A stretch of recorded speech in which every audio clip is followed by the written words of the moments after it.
자, 단판 아니고요. 8강부터 결승까지 3전 2선승제로 진행될 예정입니다. 첫 경기는 서킷, 그 다음에 두 번째 경기부터는 진 사람이 맵을 초이스하는 방식으로 진행될 예정이에요, 여러분. 자, 곧 있으면 오늘 또 스타리그를 위해서 우리 선생님 한 분이 오시게 돼요. 이제 그분이 오시면 더욱더 맛깔나고 재밌게 한번 즐겨보도록 하겠습니다.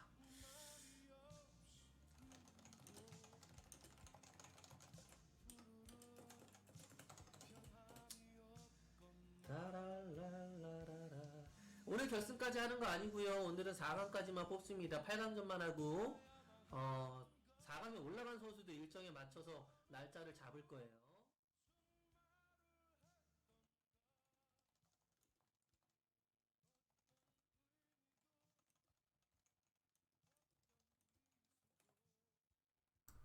All right, hello and good morning, everybody. It is BisuDagger on the microphone, and I am going to be casting the Nalra Starleague. So this is going to be a restream over what Nalra has, which means that his voice is going to be extremely loud on the microphone. And that being said, I'm trying to figure out the right volume level, and I'll ask this again when more people are on here, so that way we can get the volume level adjusted here and figured out. So welcome, join in, please, and let's hang out. It's 5 in the morning for me. I decided to wake up and try and do this live, try and get at least half the brackets out of the way. Maybe I will. I have a foreign StarCraft show later today for the Brood War Weekly Dagger, but if I need to, I can just go ahead and cast an Al-Ra League if the VODs are available. Okay, guys. Guess what? Nalra's first matchup of the day. It's going to be Hero versus Shuttle. And a great one indeed. I can't wait to watch this PvZ. And yeah, you're watching Nalra's Star League along with me, BisuDagger, the English cast over this. And we have a great set of matches. And what we're starting at is a quarterfinals. There is no group stage going into this. It starts off with the selection that Nalra has made here, which is from the Protoss, Shuttle, Best, Bisu. From the Terran, Flash, C, and Mind. And then Zerg, it's going to be Effort and Hero. So all three racers represented pretty strongly here in this tournament. And all 4 matchups are going to be played today. So here, Hero versus Shuttle, followed by Mind versus Best, Flash versus C in a TVT. Oh, man. And then finally, Bisu versus Effort. And the last time Bisu versus Effort faced off was in a finals tournament where Effort was able to best Bisu. And I think he defeated him like 3-1. The last 2 finals that Bisu ran into a Zerg, he was bested both times pretty well, too. So, yeah, good morning, Tasty Minerals. What's up? Welcome to the cast here. And I'm just kind of winging it today. I woke up about 10 minutes ago and I said, I can do this. I'm going to get up. I'm going to cast this 5 in the morning. It doesn't matter. And so, guys, welcome to the Nalra Star League here. And we've got our first map already on the way. And the spawn positions, of course, we're going to see down at the bottom left, it is going to be Shuttle. And then at the top left, it will be Hero. And we can see the initial pylon coming out here too. So yeah, as I start to roll into my cast here today and warm up, I'm drinking my coffee, so bear with me, everybody. I promise you the energy will come as it follows. This is almost too weird for me. If you guys have been following my weekly Dagger episodes, I've been casting from replays. So I become more and more comfortable with my hand being on control of everything that I'm observing and talking about throughout the map. I can dictate everything and show you exactly what I want to see and what I want the viewers to see. And so in this case, I am actually just obsing by whatever Nalra feels he finds most important while watching these games. If you guys think that Nalra's voice is too loud in the background, or I can amp up the background sound a little bit more, please let me know. And I will adjust as so. But he is like screaming loud on my computer. So I assume that he would be either super loud for you guys, or everything's just going to be soft.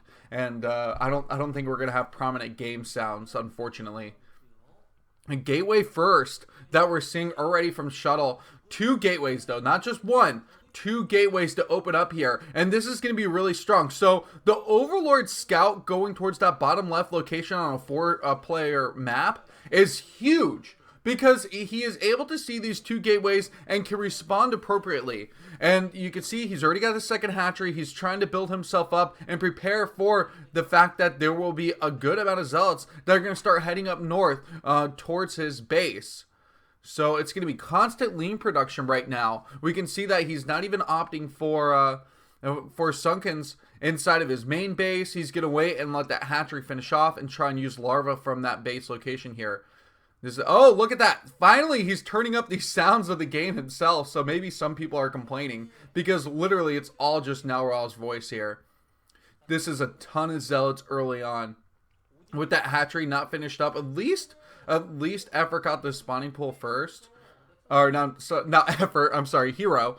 Hero got the spawning pool first, so he could get that such large amount of links that he has here on the bridge.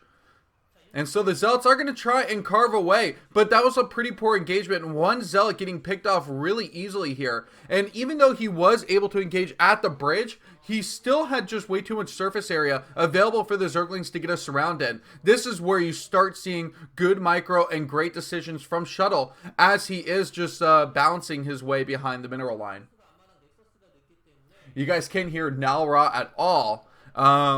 Well, I try to make it super silent here.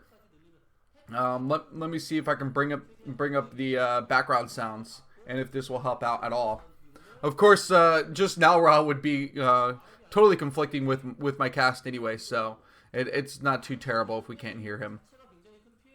And if you guys are confused about me saying Shuttle, I was looking at Liquipedia earlier today, and I know that we are calling him Eyewater. I've just completely blanked out because of how early it is. And Eyewater is such a weird transition from the name Shuttle, but we have to go with it. He is our Africa Starleague champion. And remember, he was able to take out a big win against Effort when everybody thought that Effort was probably the new best ZVPer on the scene. And so after that big loss in the group stages for Effort, everybody was saying, well, maybe Eyewater's a lot better at PvZ than we realized, because we really don't have a lot of good Protoss players that can play against Zerg. It's generally just Bisu, and then maybe luck, or just a few good games. I would say that even Best, who was doing really good against Zergs when he first came back onto the scene, is significantly worse than he was, half a year ago or a year ago. All right, so we can see that the Zealots getting cleaned up, pushed back one more time. The Zerglings doing a great job of defending right here. So much investment into these Zerglings, though. And even though, these Zealots may not have gotten a lot of drone kills per se, let's think about the fact that behind this, Protoss can continue to tech. They continue to make buildings. You can see that the expansion has already been built. Probes can be produced behind this. So it's not like against the Zerg army here, where we're seeing Hero, because he's forced to build all of these lings, doesn't have a lot of drones to help his economy work towards any tech that he'd like. He really has to stay in the tier 1 era and just slowly work his way up as he builds this defense. So because it looks like the Lings have mounted a pretty decent defense here, the Zealots aren't moving out and instead trying to clog the holes. Now, when you open up 2 gate on Circuit Breaker, as you can see Eyewater did here, there's so many holes that you have to clog. That's the problem with this building setup. At the top, in the middle, 3 Zealots down at the bottom of it to all just cover this area. Because as soon as like 3 or 4 Lings get in, and even though there's that cannon, so it might get one as they try and scrum their way through, the Lings can just be quite a nuisance inside the main base, and it would be only Zealots trying to defend. There hasn't been a single Dragoon made, and you really don't want to have to make a Dragoon this early in the game. Alright, so this is still a strong amount of Zealots, and what this can transition into is a +1 speed Zealot timing. and that's become so much more common as the transition into the mid game for a Protoss player anyway. But you know what? Wow, Eyewater, you lose all your zealots. Oh, that was a huge mistake here. So you can already see that all the holes that were clogged here by those zealots have just been eliminated. The zealots that tried to move out, Hero picked them off so strategically here, and now he's got control of the board. This is the first time where we could say, well, Hero, he's starting to start taking things in control of the game here, and his high APM, his extreme micro, is really starting to pay off in this matchup. And he's got the close third with him too, so he's spread out to 3 bases. It looks like his drone count's getting up to a pretty strong number here too. And it's going to be all about Hydras off these 3 bases. Oh man, losing those Zealots is huge right now because there's not a critical number of units to defend. And I feel like Eyewater is going to have to be so close on this defense here. I don't know if he's going to be able to hold this. It's going to come down to what are the upgrades in store for him. If we could click around, we could at least know how far off speed is on those Zealots. When you have range and speed already upgraded for your Hydralisk, it can become so hard to battle them until you have upgraded Zealots. Oh no! Shockwave has become unresponsive. Hold on here. I don't know what has caused this. I'm closing everything that I don't need.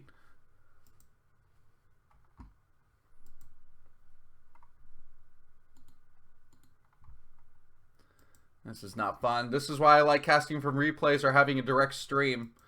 That's the one cool thing about having an official ASL sponsorship when I do cast. Alright, so we're back. It looks like oh man, we missed the important part. And yeah, Shockwave, please. You know, I should switch over to the English Africa website instead of the Korean one too, because that's probably going to be an issue. I just clicked the hot link from Team Liquid here. So we saw that the 2 gateways at the front went down, but if you saw earlier, right before the oh, I didn't even update this the Twitch title. All right, everything after game number 1 will be fixed up, and that's no problem. So the gateways at the front were taken out, but Eyewater did drop down a couple gateways inside of his main base because he knew that he was probably going to lose those. But being able to come out, I imagine that his speed finished for his Zealots just in time for him to adequately defend against all these Hydras. But this is such a huge next wave of Hydras coming in for this attack. We saw that there was a High Templar though. Okay, so Eyewater, if he can get his High Templar in position, if he does have a Storm up his sleeve, one of these could really just carve into the meat of this Hydralisk army here. But I think he's going to need to have 2 or 3 here. How long does he need to wait for these storms? We have to wait in anticipation. One storm does go off. Hero not microing away. He's going to lose an initial clump. And that was a great storm there for Eyewater to defend. And oh man, Hero, he's going to back off. He's bringing his units right across that bridge again, heading them up home. You know, and Hero took a huge hit to everything in terms of tech and economy because he is still sitting on these 3 bases. He took a late layer. He doesn't have a lot of upgrades. And oh, that is that title is all for now, Ro, not me. Just see you now. Okay, so the transition into the mid game is starting to occur for Eyewater. Meanwhile, we saw that mutas were actually starting to pop out for Hero. This might be okay. While he does have a Corsair shortage, he's already done the transition into Dragoons. So Dragoons in the main base, on the low ground in the natural. And can they defend here? Or can critical damage be done with these mutas? Quick swipes and the glaive attack trying to just chip away at these probes. Oh, wow! The storm misses, but a huge number of Dragoon shots going off right here. Corsairs to defend inside the main. And you know what? Here's a little cheeky transition into these mutas isn't going to work. I feel like because this is so engraved in Zerg players these days about trying to get mutas to pick off High Templar in the mid game that Hero decided to go for this. But because Eyewater was so good at making that quick transition into Dragoons, there wasn't the opportunity for the Mutas to actually do the damage that Zergs are typically able to do. The difference also is that a patient Zerg player will wait with their Mutalisk until Protoss decides to do a mid-game push out those Dragoons and High Templar and single file walk them towards the opponent's base and find out what High Templar are lagging behind, because those hover speeds of the High Templar are so slow that they'll lag behind, and when you're not paying attention as a Protoss player, the Mutas so swipe in and pick them off pretty quickly. So I'd say overall, though, Eyewater is setting himself up for, one, a strong mid-game army, and two, the ability to transition into a third base. Such a commitment to Mutalisk, though. We can see that the flock is strong here. It's going to be an array of units, though.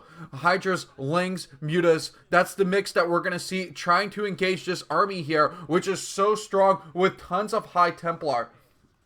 So this is going to be a strong push towards the north.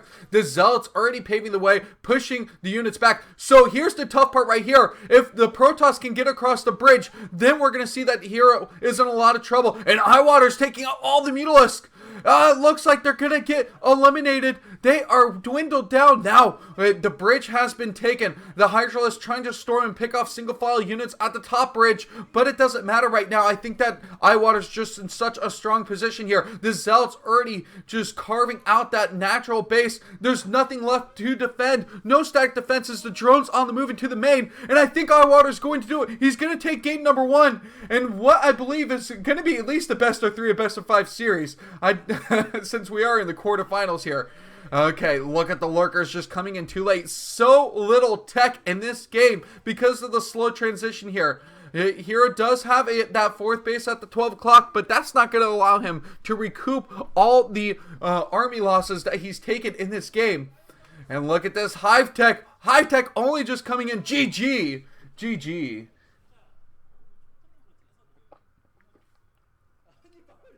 Alright, ladies and gentlemen, that's game number 1 of the Now Raw Star League. What a good game to start us off, get us warmed up. That's Hero versus Eyewater, aka Shuttle, the ASL champion, if you're not aware. And I'm gonna fix my Twitch title, and I'm gonna try and see if the English stream will be better, in case we have shockwave invasions again.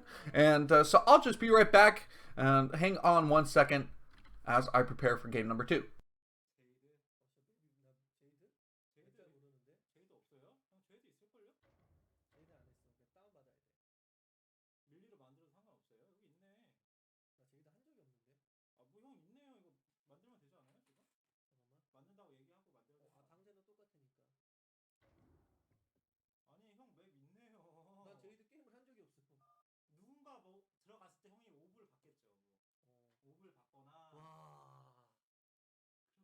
어이가 없네 진짜.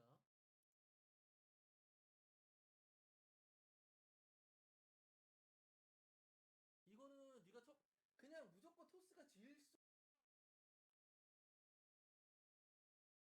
질 수가 없는 상황인데. 근데 일장이도 내가 봤을 때 예상을 못한 것 같아. 그 타이밍에 올 거라고 예상을 못한 것 같은데 그 한 방에 너무 셌던 거 같지. 딱 보니까. 이거는 내가 정확하게 얘기하면. Alright, welcome to the Now Raw Star League. We're going into game number 2. Can anybody confirm whether this is... Oh, no, it is. Alright, this is a best of 3, which means that if Eyewater wins right here, he will advance to the semifinals, a place that he's very familiar with based on his result just a month and a half ago. Alright, guys, and I know everybody's coming hot off BlitzCon, wondering if that Brood War HD is going to happen. I have some theories about that. Maybe I'll share it later. Maybe I'll share it during my Brood War Weekly and just add in major teasers and, you know, suspicions. Anyway, so we are watching, not replays. This is a restream of Now Raw stream, which is why, you know, the quality's not going to be quite as good. We're going to have weird background noises. So that's going to be the issue that you're going to have to deal with here. But I did want to cast this live, at least for the first 2 best of 3s. And if time permits, I'm going to stay here as long as possible and just keep casting and see if we can get all the way through Bisu versus Effort. Because yes, we have 4 different matchups today for those of you coming in. Hero versus Eyewater is first. You're watching that right now. Mind versus Best is next. Flash versus C, and then Bisu versus Effort. So limited mirror matchups going into this quarterfinals. This is going to be awesome. So yeah, I just had to echo that because of how cool it is. I'm so stoked for this tournament. We absolutely needed this for Brood War. So it is great. All right, I updated the title, and if you guys heard like some weird echo when I was updating the title, I really do apologize. I didn't mute my stream on the Twitch source as I was editing the title, so it may have had a little bit of reverberation as we were figuring that out. Look at this. We're seeing that spawning pool in the gas before the expansion, and this is a tough map for Zerg players. So I mean, not for Zerg, for Protoss players. I believe that that most Protoss players generally just end up losing this map because an aggressive Zerg play can really pay off. You know, it's hard to take your third. You can get blocked in at the your own choke point of this natural base. And we can see that the fast links coming out here is going to be tough too. If they can get inside this main base, this is going to be really difficult for Eyewater. Oh, look at that. The drone on probe action here going down. So here's the deal. The links are on the way. They're eventually going to find this base down at the bottom right. Is the wall going to be up in time? Is it going to be blocking off enough to keep these links from getting inside? Now, oh, here they come. The links are heading down. It looks like the links were just kind of cued in the wrong direction, even though the drone was already inside this base. And there's probes here to try and block. So I think that Eyewater has sensed something. He already has one cannon out, but he's gone for a Nexus and he hasn't built a second cannon here. And so these probes are just going to try and hold this choke point here with his gateway. All right, guys, it's time for more coffee before we get into this engagement. Someone said it's 12:20 where they're living. Well, welcome to people from Europe. It's 5:20 in the morning here, and look at all these links trying to storm in. Is it too early for a Zerg rush? I say hell no. The links are going to make it in. This is why Protoss hate this map. It's so hard, even with the Forge expand here. You know, to play this map out, especially when you have early links like this. And so now we're seeing, why does Eyewater get the cheesy Zergs? You know, Zero doing the cheesy play during his ASL run against him. And now we're seeing Hero doing this in game number 2, trying to pick off this easy win. Oh man, if he gets this pylon, yeah, GG.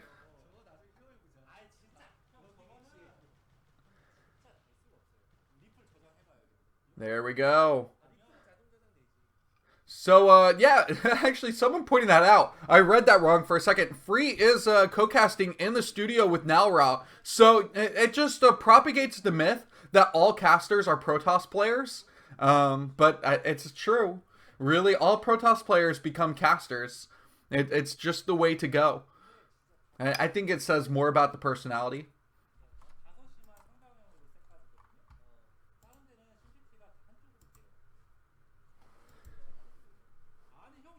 Right. Let me know if everybody's happy with the audio. That was a pretty quick game.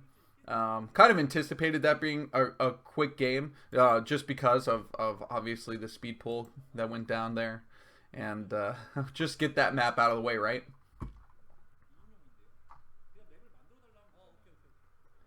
Just trying to see what else I can glean about this matchup. So, the sponsorship here is actually from Ro8 supporters. And the total prize pool is $450. The winner's going to get $270. Now, that doesn't sound like a lot, but what these tournaments really do is they earn a lot of money from donations. And when you play good games, people just go crazy and they're going to throw a bunch of stars your way.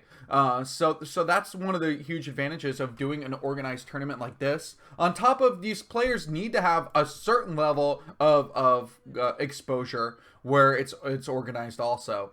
You know, all these sponsorship matches that don't have any officiality to them aren't as fun as something as the Ro8 Starleague. which gives you that feeling and sense of, okay, here there's still organized StarCraft 1, which without the Africa Star League, and you start to think, what else can we actually see in an official manner from these top players?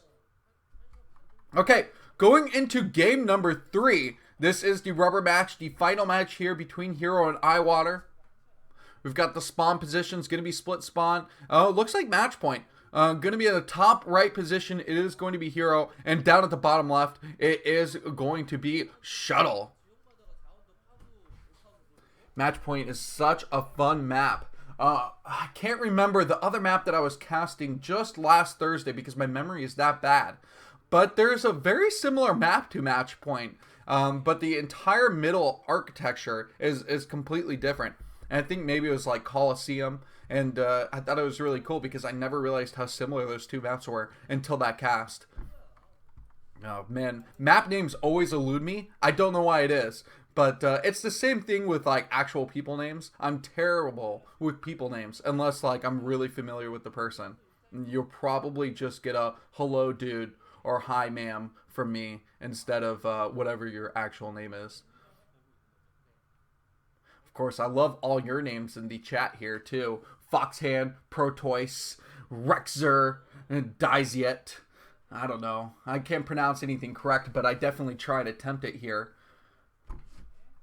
Alright guys, this is live. If you're coming in right now, live StarCraft 1. What? Yes, we still exist as a scene here. And this is a recast of Nalra's live stream. This is his tournament. He is co-casting with Free. I am BisuDagger, and we are just having a blast, aren't we? Game number 1 was so good. It got me hyped up here. And so hopefully we see a more exciting game number 3. Because game number 2, we know right away, Eyewater, you didn't have a chance against that opening. And it wasn't that he went greedy per se. It's just that he didn't play defensive enough on a map where you just have to constantly play defensive, in my opinion. I don't do any risk, drop down 2 cannons every time.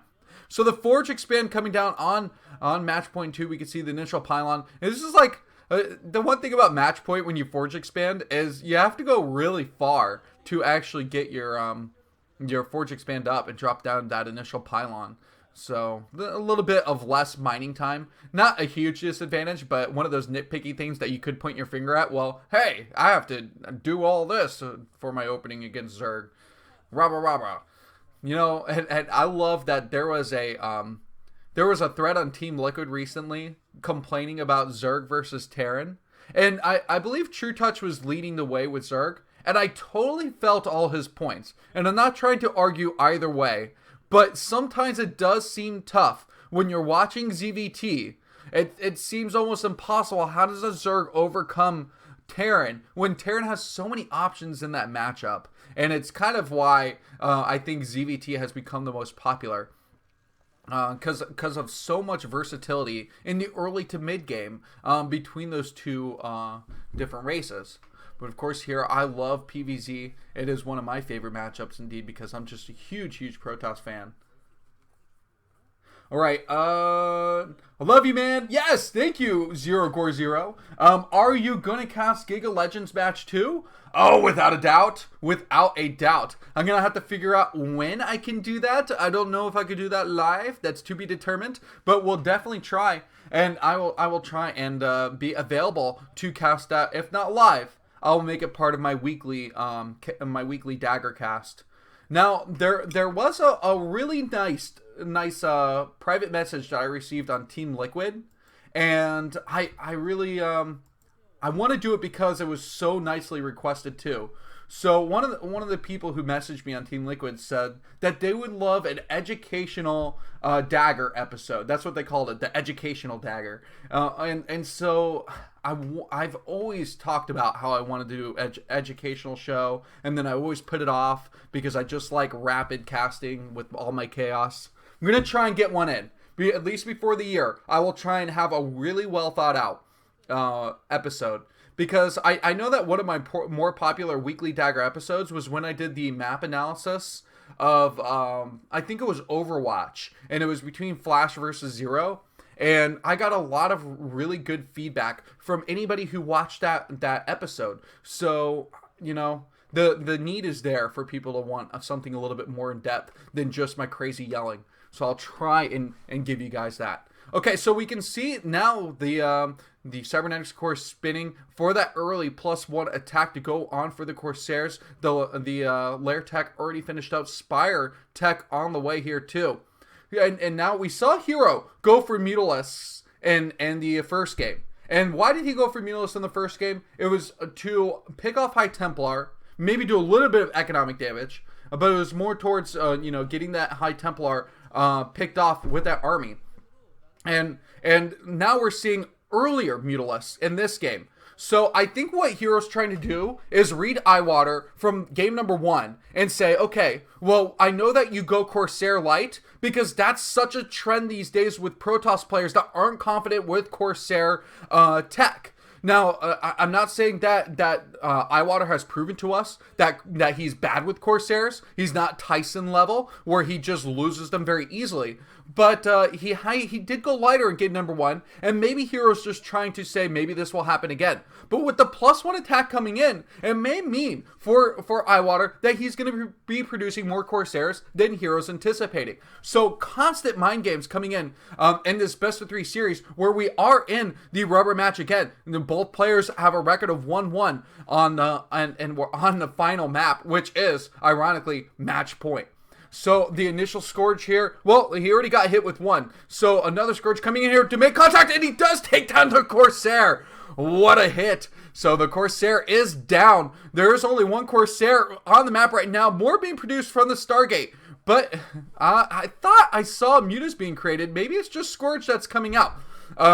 So it's just early game Scourge right now, dealing with the Corsairs that are starting to add up, and that's all that Hero needs to be successful right now. Now he has another base down at the bottom right. He's sitting on 3 bases, and he's got additional hatcheries too. This is such a better position for Hero, who was so hatchery light, having to deal with the two gateways opening up and the aggressive zealots that we saw in Circuit Breaker, and now instead a very controlled map. Okay, here are the Mutas. I did not lose my mind. I really thought I called this wrong, but this is Mutatech that's coming out. We're seeing the carapace that's actually being committed here too. Carapace actually can be standard even without the Mutatech, but now we're seeing strong Muta aggression that's going to be coming out. And Hero, how good is his control?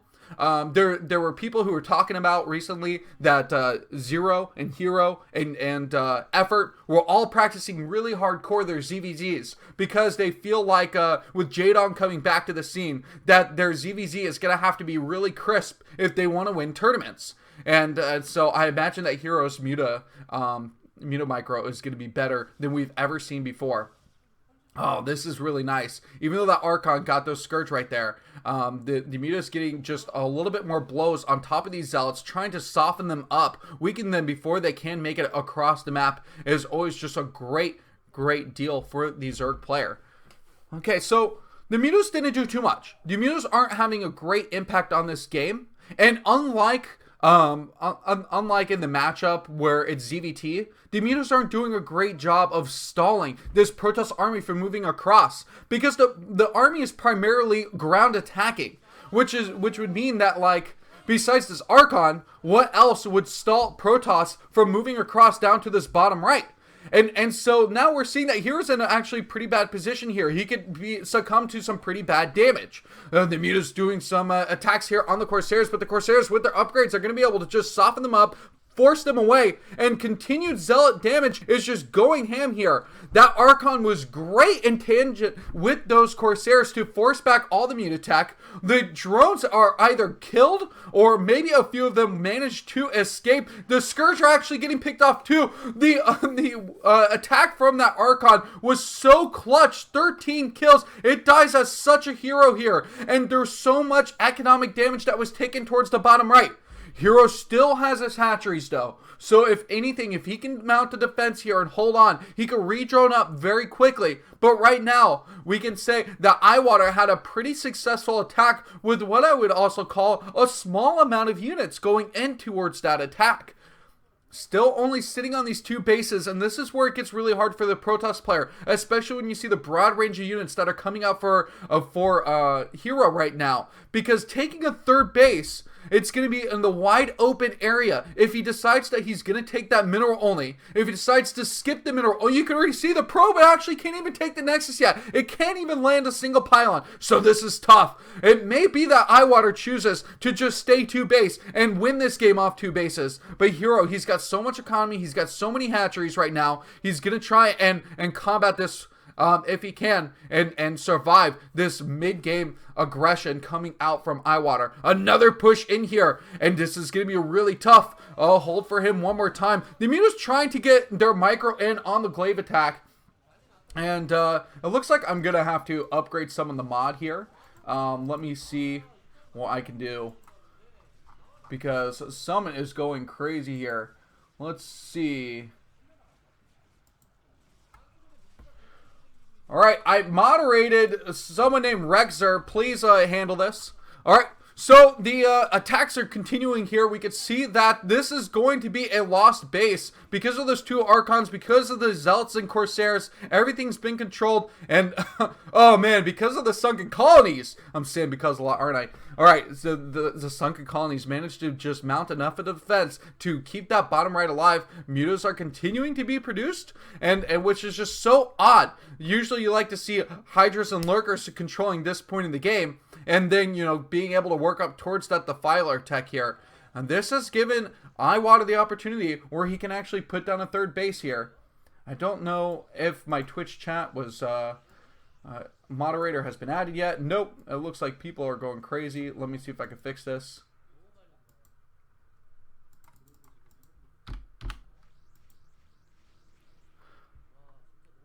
I apologize for anybody who is inside a chat. All right, I'm literally trying to mod people. Okay, someone has been made moderator. Gazette LOL. Handle this. Man, this is epic. Oh, you know you've made it as a caster when you start to get when you start to get trolled like this on your Twitch chat. And I mean, this is actually making me feel like I am accomplished as a oh, there you go, Rexer, thank you.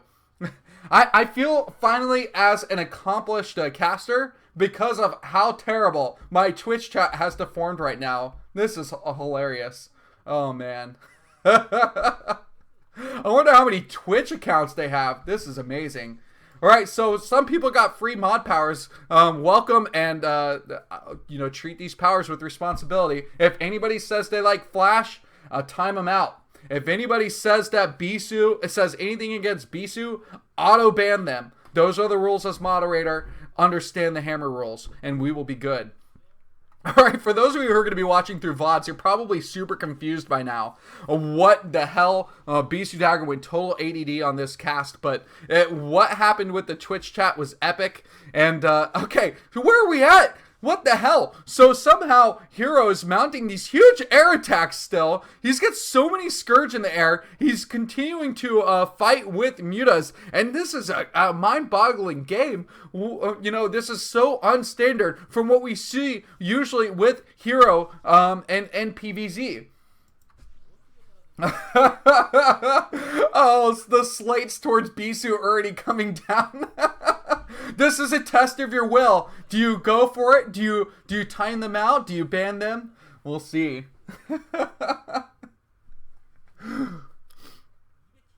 That's right. I think that Emma and Mrs. Sephiroth was just making a joke. You don't have to ban that person. But don't test my patience, guys. I will yield the power. Alright, so Hero, I'm sorry, not Hero, Eyewater is taking a 4th base at the top left. So he's actually up 1 base right now. So as much as you can see like this air fleet exists for Hero, Hero is actually not doing well. He hasn't done significant damage, and he's allowed Protoss to get a 4th base. Dear God, I say that if any Zerg player lets Bisu get a 4th base, then I feel like they've automatically lost the game. If he has secured like a completed Nexus at the 4th, then in my opinion, that is a game over. And I would say that maybe Eyewater and maybe Best also, once they get to 4 bases, especially with 1 base up, it is pretty much game over because of how strong you can make your army so quickly too, with all the economy to re-macro. And Hero's probably just kind of at odds end here, wondering what to do with all these units that do nothing. The Scourge do nothing. The Archons are in this mix-up to deal with the mutas now. There's a decent amount of Dragoons to also attack air. And look at that. How has the Corsair count gotten so critical with all those Scourge about? You would think that he could just suicide into them. In fact, that he's trying to, but Scourge have so little health that this is just continuing to be, tough for him. The Hero is a mess right now. He knows that if he loses right here, he's not making it to his semifinals. And he wants to win the first Nalrao Starleague that we have seen. I don't know if Nalrao has done other tournaments, but this is his first initial Nalrao Starleague, as we are calling it here. And I love the official names. Okay, so the Scourge trying to push in on these Corsairs one more time. The micro so good for Eyewater throughout this game to keep those Corsairs alive, running back to the safety of his cannons. And now we're seeing this 4-base late game push from Eyewater to try and bust through Hero and win the game right now. So the transition here has been into lots of lings, and there are a lot of lings, there's a lot of minerals here for Hero, so lings are a pretty good option as long as he can avoid the Archons. Oh, but the Lurkers are actually very timely here because observers haven't been needed this entire game. So observer attack, I imagine, would have to be done at this point. When you're on 4 bases, you just start throwing down all the tech that you could possibly need. But the fact that observers aren't with this army is a big deal. And I'm sure that he's already clicked on observer speed to be able to get those units, transported over to his army quicker here. And even if they do get picked off, I would like to see Hero with an Overlord out on the map here to pick off any potential observers with his Scourge muted tech that he has in the air. So this is a small army for Eyewater, who has 4 bases. So just assume that even though he looks like he's just lost a ton and there's not much left for him to defend with, everything's got to be at home. He's got to just have a whole re-macro line sitting back at his bases right now. And look at this, a 5th base coming up. The potential 5th base. Oh, the Zerglings. The Zerglings, don't see it? Are they going to go behind the mineral line? So much vision. Can he see behind the mineral line? That Archon, it is trying to stay still. This is like that tense scene in Jurassic Park when you're like, does the T-Rex see me or not? I don't think the T-Rex sees me. I'm going to stay still and hope I don't get eaten right now. And that's what he's going for. Oh, man. Hero. He's got to see that Archon. It's got to be in a little slither of vision. But we don't see the toggling of Fog of War to see whether that is true or not. But look at that. In the middle of the map, army has gotten so much larger now. And it's starting to head down towards the bottom and towards the right. To start clearing out. There is a fresh base going down at that 6 o'clock. And Hero is actually starting to try and catch up on bases. You can see that he's already got his 4 bases now. He's taken the mineral only, even though it's not really heavily droning at this point. Oh, nice moves by Eyewater. We can't see it except on the mini-map, but he did take out that 6 o'clock base. So many units heading up towards the top left. This is going to be tough. Okay, this is going to be absolutely tough here for Eyewater to defend because the Lings and the Mutas are going to kill everything off very, very quickly. Is the Nexus going to survive? He should actually try and pick off Probes. I feel like Probes would have been the most important unit to pick off here, but the Probes, they do escape. Oh, great defense by Eyewater, bringing in the extra re-macro to army from his main base. Now, here's the deal. Like, that 3rd base, while it does look exposed at this point, it's going to get so much defense because all of the production buildings are inside that giant main base, and they have to go out through the choke point, which is so close to the 3rd that you're going to naturally be having your units passing by that 3rd base to defend. Okay, so we can see that an Archon versus Mutas here going for the defense. Oh, the micro there actually able to take out the Archons, so the Mutas are going to start just trying to tear down this Nexus. Oh, Corsair, you're late to the game. Why didn't you help your buddy on the ground to defend there? And Hero, he is going to take out that 12 o'clock base very shortly here. Yeah, the Nexus gets canceled. We saw on the minimap here. Okay, the push forward with Observers available. Now we can see Eyewater available to you know, take out all these lurkers. I'm sorry, our Twitch chat just got invaded one more time. This is beautiful. I am not the one wearing glasses. This is a restream of Now Raw and Free that are casting in the bottom right. I was going to put my stream over there, or my camera, but it was 5 in the morning when I started the cast, and I decided not to get myself ready to be on the camera. Yeah, if I was casting, you wouldn't be able to see my eyes. So that's also a key thing. Alright, well, you know what? There's all Dragoons left, which actually makes Zerglings pretty potent here. Archon's trying to form in here to help defend with the front line against these Zerglings, but High Templar's still alive too to clear out any troves of units trying to run in.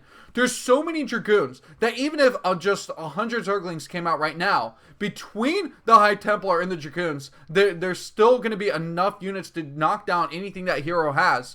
Again, this is a really, really rough game for Hero, who was down 3 bases to 4 for so long here, and he didn't even take that 4th base until late in the game. Well, he did once, but it got destroyed, and then the Lurkers came out to defend, and so he retook it just even later. The Defiler out, but the Defiler's not going to be able to do anything with this army either. No Dark Swarm coming down. A Dark Swarm would have at least helped, you know, the static defenses here defend against these Dragoons.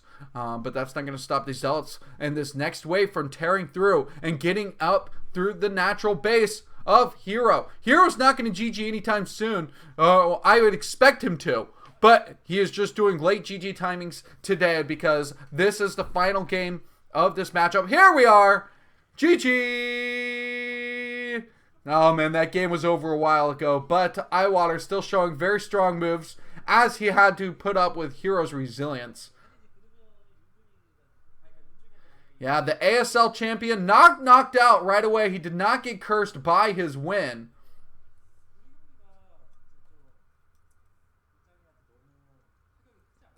Here we are. What a game. What a game. What a series. Alright, so that's Hero versus Shuttle. Guys, we're going to have Mind versus Best next. Let me slurp on my coffee for a minute here. And we'll continue to do this cast.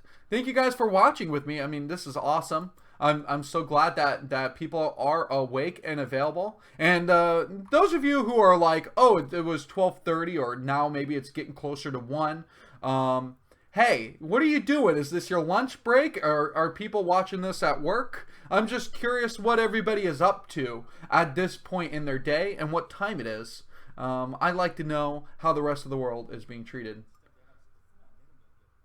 Oh, wow. This one's personalized. Oh, look at that banhammer. You guys are pro. This is amazing. All right. Ban everyone. Ban them.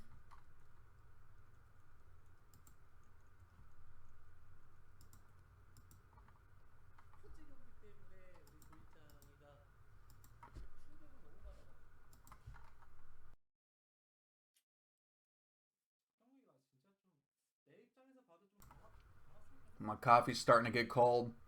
Anybody ever watch Parks and Recreation? On my cup it says treat yourself. And treat yourself from Parks and Rec is this day every year where 2 characters from that show, they spend their money frivolously to do whatever they want. It's just a day for themselves. You know how you have like a birthday and everybody, you know, treats you? This is called a treat yourself day. And I actually like that idea. It's a great idea to you know, just take care of yourself, buy some things that you've wanted to buy. For me, I was in poor or in debt for so long that now, like, even if I like something, I'll spend days mulling over whether it's worth buying something that's $30 or not.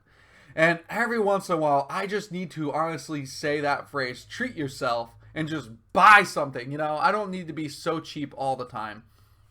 But trust me, $30 was a ton of money back when I was going through college, when I was a kid growing up. Someone's saying it's 4 a.m., 3 a.m. on the West Coast. Welcome, West Coast people. I didn't know people were up and about. What do I do for work? I am a software engineer. Wait, who put the room in slow mode? Did I somehow click this? All right, let's take this away from slow mode. You guys can spam all you want. Okay, anyway, I'm a software engineer. I write simulations for the Boeing 737. The new Boeing 737 MAX has only 4 planes in existence right now, but we're getting ready to sell towards major airline customers.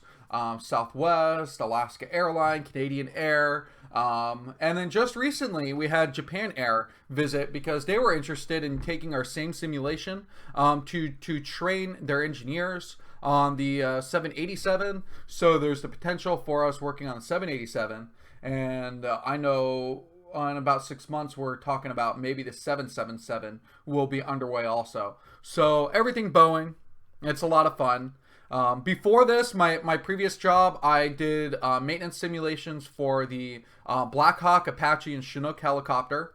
And so I learned a lot about military helicopters. I got to not fly, but I've been inside all of the helicopters. I did a gun trainer for the Apache helicopter, where I actually got to tie my computer and my laptop in with the gun itself and fire the gun with dummy rounds, not real rounds, but fire dummy rounds through the Apache helicopter's gun. And then what I would do is program in faults, so the gun would be faulty, and it would fire like bullets sporadically instead of constantly like it should. And so that was pretty cool to like mess around with the gun and the hardware software side of things. But I'm not on the hardware software side anymore. I am more on I work in Unity, C#, pure visual simulation, and it's kind of nice to go that way. How am I gonna vote? I'd prefer not to say because I may lose half my viewers depending on who it is. Really, it's between the Cheeto and the Gremlin, right? And which one do I vote for? You know, I liked Cheetos when I was a kid, but I liked watching Gremlins when I was a kid too. So there's so much love between both to choose from. Of course, then you could go libertarian. Do I enjoy people who like to climb mountains in their free time? Or do I enjoy people who, if I want to go Green Party, do I enjoy a person who likes to spray paint oil pipelines and get arrested because, you know, she's a free spirit and a rebel? So, actually, Gary Johnson called my phone last night. If you didn't know, he goes, "Hey, this is Governor Gary Johnson. Of course, this is a recording." Oh, what a troll. You know, Jill Stein didn't call my number, so she's not getting a vote there. Thanks, Jill. Oh, so keep it fun. Keep it fun. Tuesday? It is Tuesday, so Election Day is going to be interesting. It is going to get crazy, guys.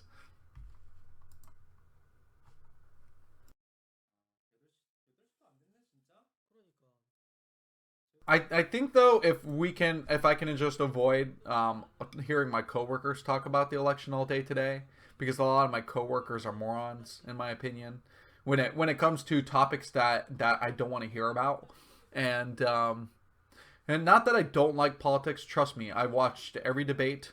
I'm really well informed. I like reading up on the news. I listen to talk radio.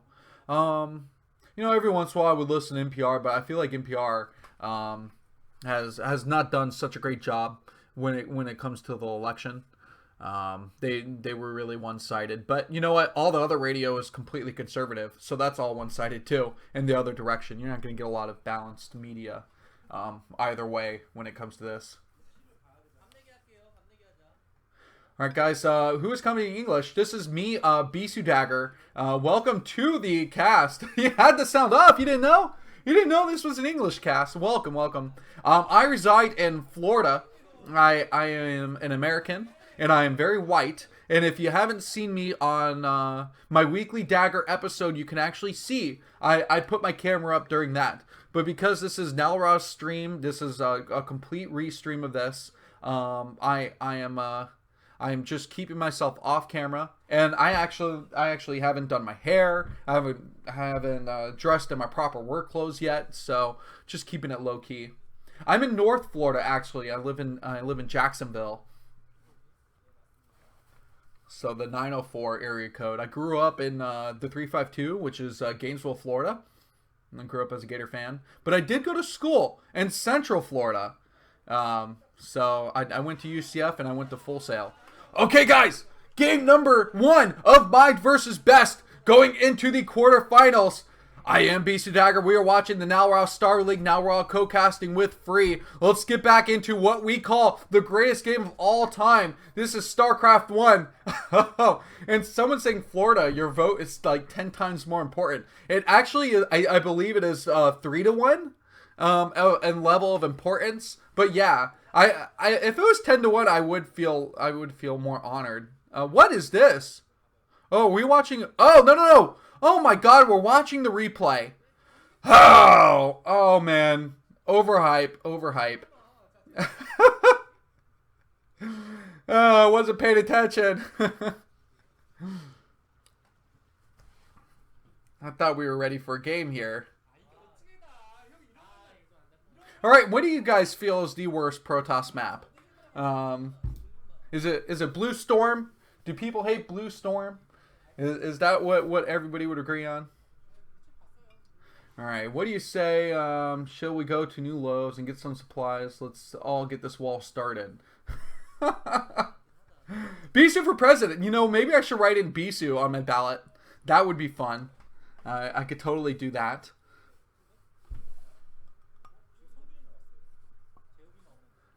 We are just waiting for Mind versus Best to come up. The only thing that's crummy is the longer this takes, which means that this is the less time I'll have to be able to cast all of these. I was hoping if the games were quick enough that I could get through at least 3, and then unfortunately cut myself off at like Bisu versus Effort. But you know, we'll hang tight. I'll try and get through Mind versus Best. I usually go into work about an hour from now. But I don't care if I go into work an hour late. I have about 3 more hours of flex time before I actually have to be into work. Of course, I'm supposed to go to my in-laws' house and clean the kitty litter at their house. Disgusting. I don't own a cat.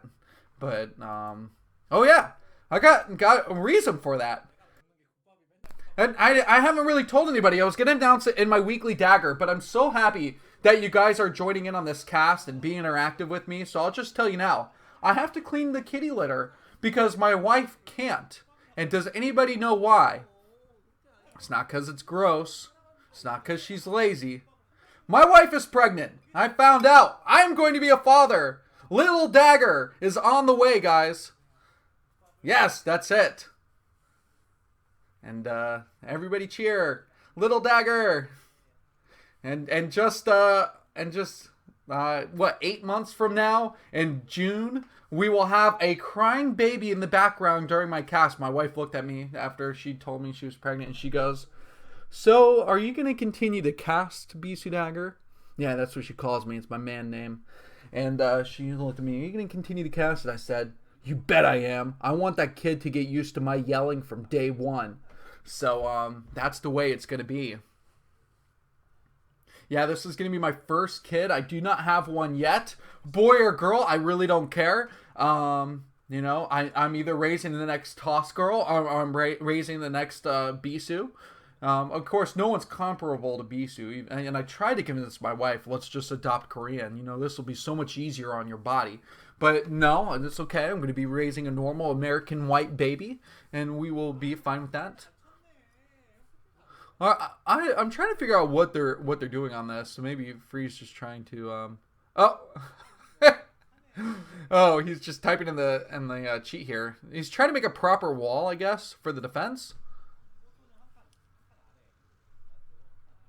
Oh, and that's what he would have done, is put the cannon more towards the right. Interesting. Now, this isn't a game that this is the casters just kind of messing around before they get into the next matchup here. What race is my kid going to play? That's a huge question. There's so many important questions that I have to answer. You know, and what am I going to do for my kid? Someone says my son is 8 and plays Terran. I'm so sorry. I'm so sorry. My wife said that she's a Terran fan. So we have a house divided. I'm a Protoss. She's a Terran. And our kid, what's he going to be? You know, he's a larva right now. So I would say right now, by default, all kids are born Zerg. But will he become a Terran or Protoss, or she, when the child is born? We'll have to find out.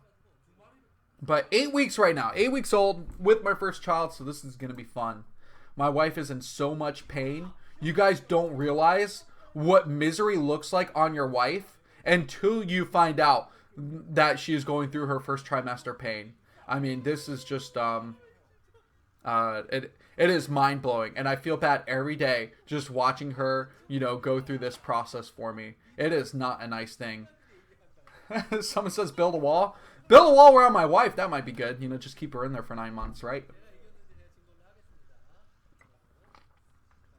Oh, this is amazing. Look at this. Look at all this tech. Free, you're so good. He takes up the DTs and quits. Because you've already won at that point. So some people on Team Liquid that I was talking to, they were like, oh my god, BisuDagger, another DT rusher. Thank you for adding one to the world. And someone else called me BisuDagger. I think that one was my favorite one. I don't say it as smoothly as it looks in writing, but BisuDagger I thought was hilarious. And just switching out the G's for the D's. That was a pretty clever one. So I have BisuDagger, me. BisuDagger, my husky. BisuDagger, my nickname. This is wonderful. And then Little Dagger is going to be my child. I was going with Little Bisu, but I think Little Dagger actually has more of a ring to it. What are the Koreans laughing about? Navigator of Oceans asks. Well, Free was goofing off using Operation Seawall to make things very quickly. Maybe they thought that was funny. Other than that, I cannot begin to interpret what kind of jokes they make over there.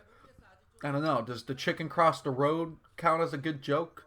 Do Koreans say good knock-knock jokes? I don't even know.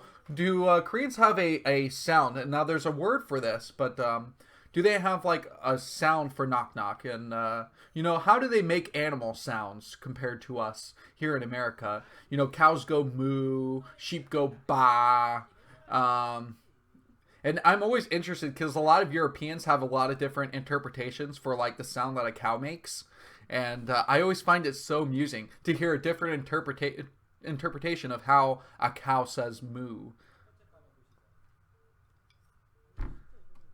Oh, when are we going to start a next game? I don't know. I guess I can just continue to ramble on like this all day, though. I mean, this is pretty much what my weekly dagger is all about. The irony is I've gotten over 100 views now with us watching what is, you know, not anything related to this tournament at all. Well, I guess this is the Game 1 replay. Oh, okay. So now they're back to the Game 1 replay. And they're kind of analyzing this game. I guess this is the cool thing about having Eyewater just played and Ro8 and Free in the studio together, because they're Protoss players that can really break down this in pretty good detail. Ro8 has been freshening up his skills quite a bit. So while he doesn't have good results or any results in tournaments, it's great. It's great to have their expertise as casters. Let's see here.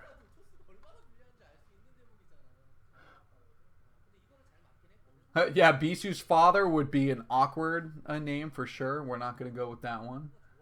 This is the legendary Ro8. Yes, it is. Ro8 is not the best toss in the world forever, but, you know, you can have your feelings if you want, whether they're wrong. And nope, Koreans just do karaoke. Man, you know, who is it? Does C might be the one who sings quite a bit on his stream. They're all out of key. I don't think there's a single pro gamer in Korea that actually has a good voice. But it is so hilarious because they'll just belt their voices out loud anyway. They don't care how how people critique them. They just off key sing every song possible, and all the K-pop songs are hilarious. Yeah, now Ro8 has been playing for like 15 years, hasn't he? 34 years old. Boxer's older though, isn't he? Is Boxer like 35, 36, I believe? Maybe 36.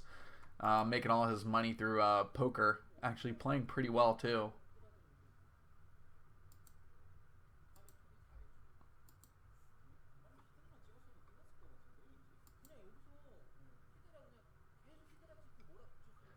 Well, I guess I got my last bit of coffee here. I'm going to have to down it. I was trying to sip it as slowly as possible. I would have liked to have it last into the next game. But at this point, it's not too cold out, actually, for the time of year. Thank goodness. So it hasn't turned my coffee into icicles yet. Florida had a terrible, terrible year of weather. I think it rained like a total of 12 times. We had that epic hurricane. Well, you guys are watching. If anybody missed it, this is game number 1 under replay here. And if you don't want any spoilers, then you can go ahead and just tune out for a little bit and then come back in. You know, or just, minimize the video. Just listen to the audio right now so you don't have this ruined. Okay, this is actually the part that we missed right here, guys. We missed this one initial attack where the gateways went down. But Hero actually pulls off this attack, and we actually see that Eyewater cancels his one cannon. So very, very interesting. And there actually wasn't a heavy hold here.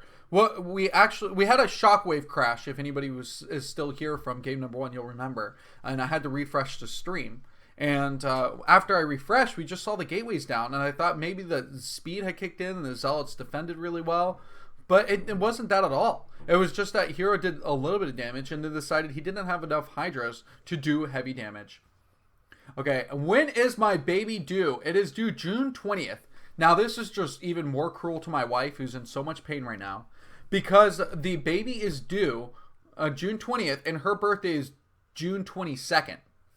And then I just remembered, as I was telling one of my 4 sisters about the fact that we're having a child, her baby was born June 21st, or no, June 19th. So apparently June is just going to be a really popular month for my family.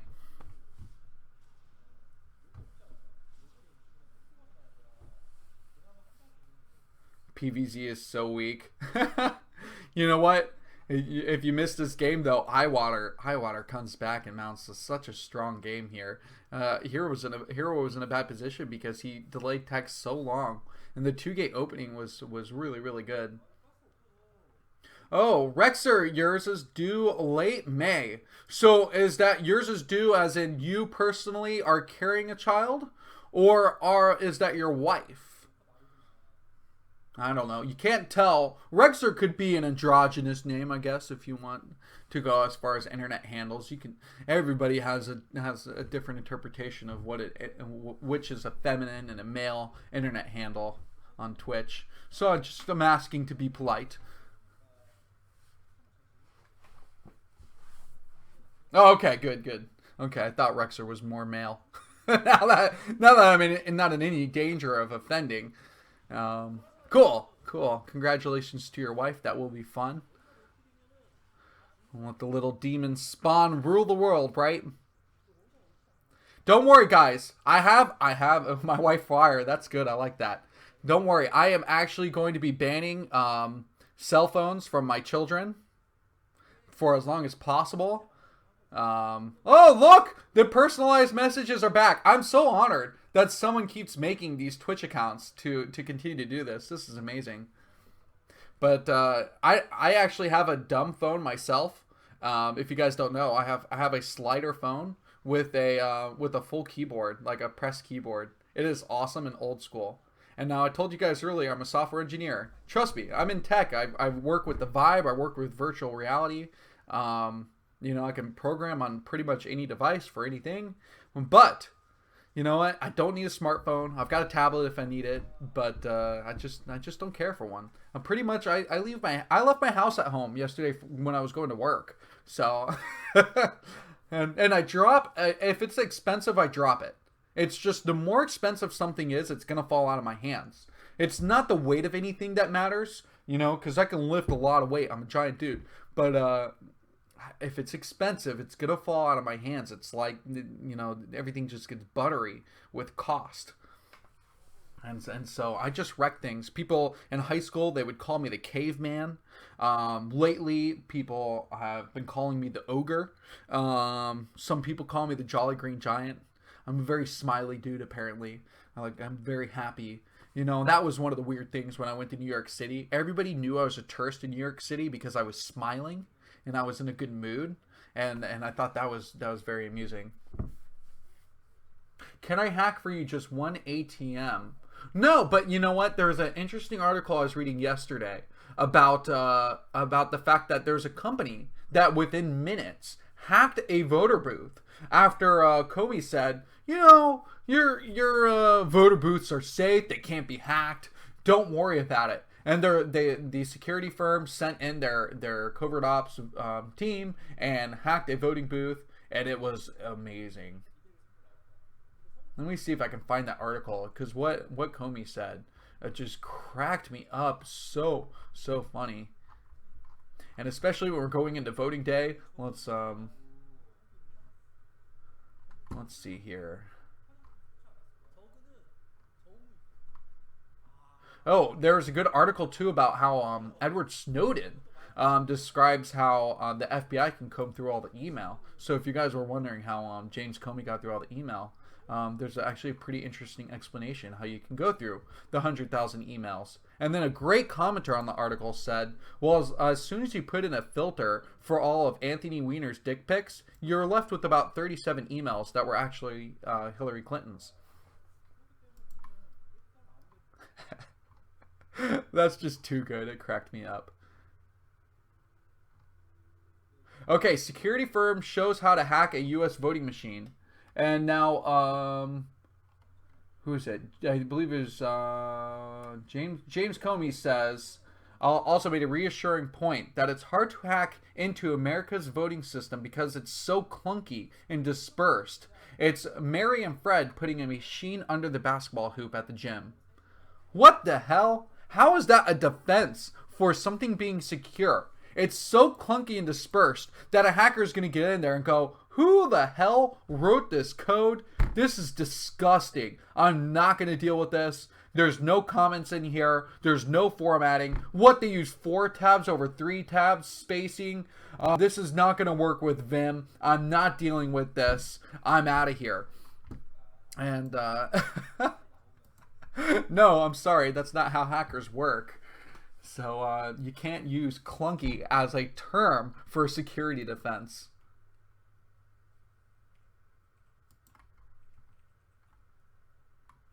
Yeah, pretty much everything can be hacked, can't they? What do I think about the Podesta stuff? Oh man, let's not get into that until we actually know more information. I vote by smoke signals. That's pretty cool. Tabs versus spaces. There, someone caught the joke.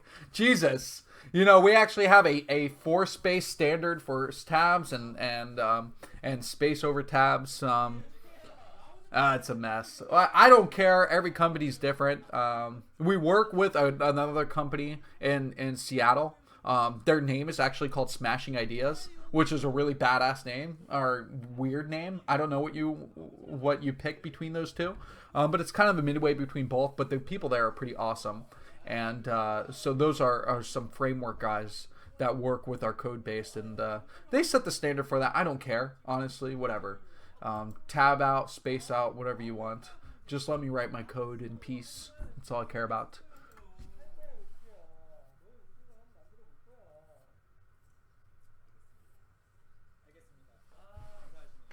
I don't know if we're going to get to another game today, guys.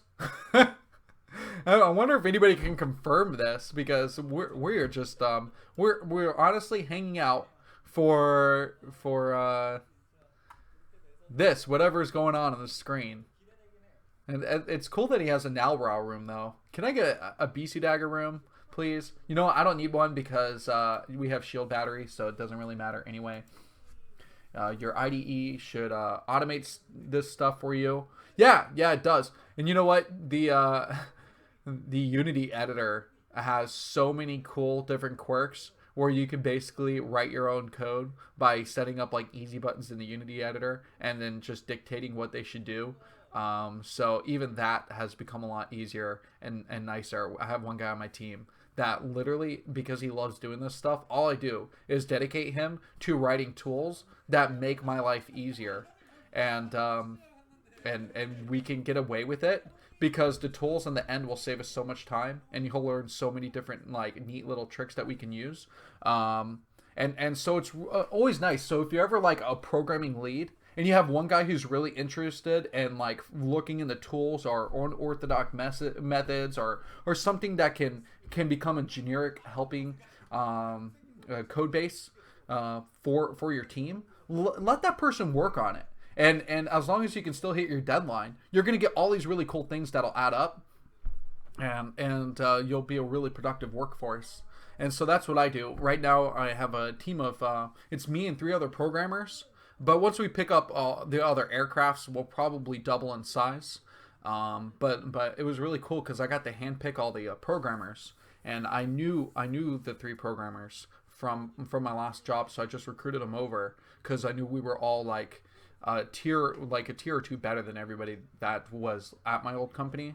So bringing them in, we have just a total stress-free environment, which is awesome.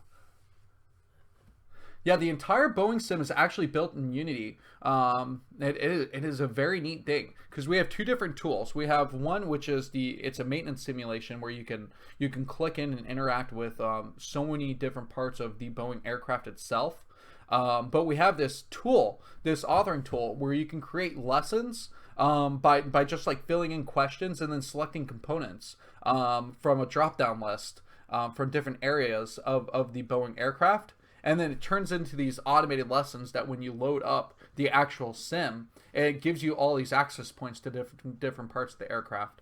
I can't tell you any more than that because that's probably a violation of something if I tell you guys too many details. But that's pretty much what the basic idea is. And so this is Boeing over Airbus. You know what though? I can't choose one over the other, but I was flying JetBlue the other day, and JetBlue does give you like 3 more inches of space between your knees and your seats.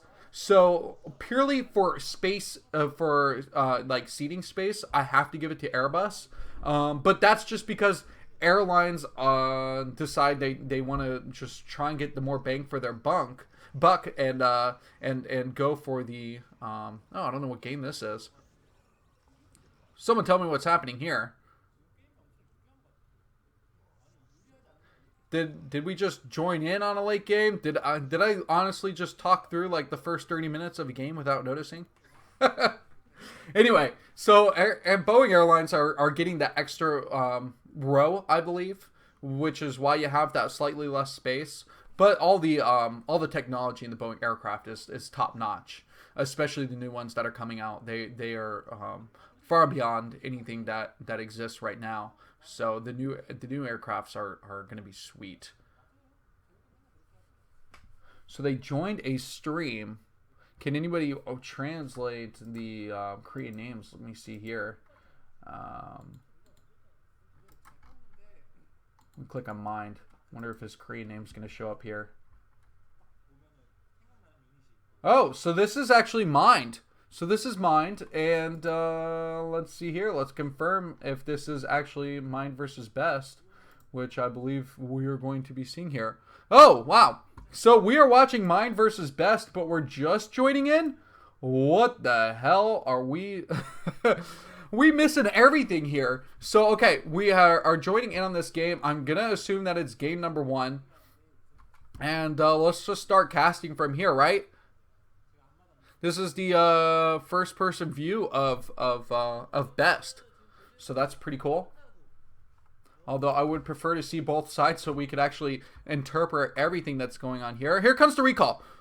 Oh, a nice recall coming in here, but the tanks are in a pretty good position here. I think that Best will end up doing no damage, and he lost the Arbiter too. So to me, I call that a wasted recall. And we're gonna have to see what else he's got going on here. I would say that Mind. Let's just be presumptuous. Mind is probably in the better position here.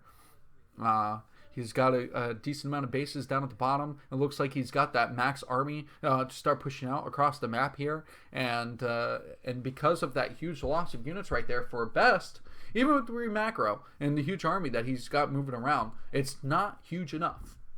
Anybody have a woman tell you that? Oh, well, I apologize.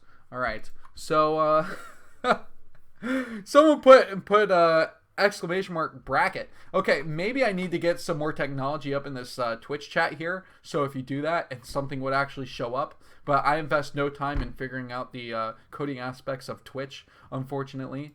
But you did miss earlier here versus Shuttle. It was a 2-1 victory for Eyewater, aka Shuttle. And then now you're watching Mind versus Best in the first person view for Best, who's trying to push in here and take this base. So this is the critical base. So if Best was able to take out that command center, then I would be able to say, hey, well, now that the critical base has been taken out, this is pretty good. A scan's been forced out because the stasis went down in the science vessel. That was the whole point of that stasis. Instead of going for tanks, he wanted to eliminate the vision here to try and give his invisible units an advantage. But with the detection here, the tanks on the high ground, everything is going to get pushed back. And so we can see that Best is moving back with his army again. No vision control, or map control, I would say, for Best on both fronts here. But he does have a considerable amount of arbiters, considering I always harp on Protoss players and their lack of arbiters throughout the game. It seems like because they get built so slowly, you're only seeing 1 or 2 or maybe 3 at max. But now we're seeing that Best has a good amount of arbiters. You know that his macro is great in a PvT matchup. So with the Zealots just getting on the queue, coming out fast, this army is going to have to try and find the best spot to engage these tanks on the low ground. Is actually a nice spot here. Stasis in the back too. So great stasis this time for Best. Another one that comes down. He's pushing. He's trying to get in here, but without the Zealots got eliminated before the 2 stasi could actually get down and freeze all those tanks in the army. So this is just going to be a massive slowdown. He can't lose his arbiters. Rebuilding all that energy is going to be so important for another slowdown of this mech push that is starting to make its way towards his base. Best is in such a tough position here, like every Protoss player has felt when you start to fall behind, when you know the power of the mech is just so overwhelming here. But look, he's got another round of Zealots coming in here to try and take out these units. Oh, flank on the right side too. Are you kidding me? This is a great push in. The Stasi surviving long enough for Best to be able to get in here and take out all of the units. What a turnabout. And this is a great engagement for Best. I did not expect it to go this well. Only Best could remacro so quickly and get his units out of queue into the map in the middle here just in time to be able to combat those units as they come out of the stasis fields. A few more tanks just left for the fodder. The Dragoons ready to throw down their plasma balls and eliminate them. Okay, so we can see a huge amount of Dragoons are going to be coming out of here, and the second new rally coming out of the gateways. Zealots still needed 2, but the range of the Dragoons always so helpful in combating this mech army. Try to pick off all these spider mines and vultures as they can. The vultures doing their job though, eliminating these Zealots as they try and run in. And that's why you need the vultures with your tank army. It was a great example there of a solid defense from Mind, who needs to just delay, since he just lost a huge chunk of his army. We don't know if he's gotten an additional expansion though on the right side of the map. That fog of war is preventing us from really truly seeing if there's another command center here. But of course, as Best does push forward. Okay, so it looks like a base has been taken actually on the 9 o'clock position. And that makes sense because that's the leapfrog position. That's the advancing position that Mind's going to want to be attacking into. So taking that 9 o'clock can be a reasonable decision. For me, though, I feel like because Best is so aggressive, he's got so much army, that putting the command center in the aggressive position instead of the defensive turtle position down at the bottom right was actually the better choice, is to expand down right and do that full horizontal map split. Okay, we can see that Best is still playing a super solid game here. as he is just completely detecting everything. He knows about this additional command center. We can see that there's an Arbiter going in for a puzzle recall. Oh, and he gets it off. Wow. Even with those triple turrets going for the defense here, but he's got himself a nice little nook, forcing the SCVs off the right side mineral patches, and he is starting to eliminate everything inside that base. It's so important that he can eliminate all of the gas mining ones to prevent any more siege tanks from coming out. Pure Vulture armies cannot defeat the power of this Protoss army here. Best is playing so well. What a game, what a game. If you guys are wondering, there's a mouse that's kind of on the middle of the screen. I promise you that's not my mouse. That's the mouse of the streamer here. Mine is off to the right, so do not be confused by the additional cursor. All right, so Best has been sending everything down to the bottom right. He knows that there was that hidden base over there, especially when he went for that Arbiter recall. So he's going to try and eliminate this hidden command center. Meanwhile, Ting's on the low ground, trying to siege up on top of that ramp. And with the D-Matrix, it looks like they're going to eliminate the initial wave of Dragoons. Just a blue goo laying out. Going to just give nightmares to any of the oncoming Protoss units ready to engage here. A stasis on the back, though. Going to be getting more siege tanks once again as this push tries to come through. It's so hard to eliminate this base with the building set up between the supply depots, the turrets. It's always so hard to take the 6 or the 12 o'clock, and it gets dirty for both players. But this command center looks like it's going to get down. It's going to get taken out. It's already in the red. And I imagine just another round of Dragoon shots, and that will be gone from the game.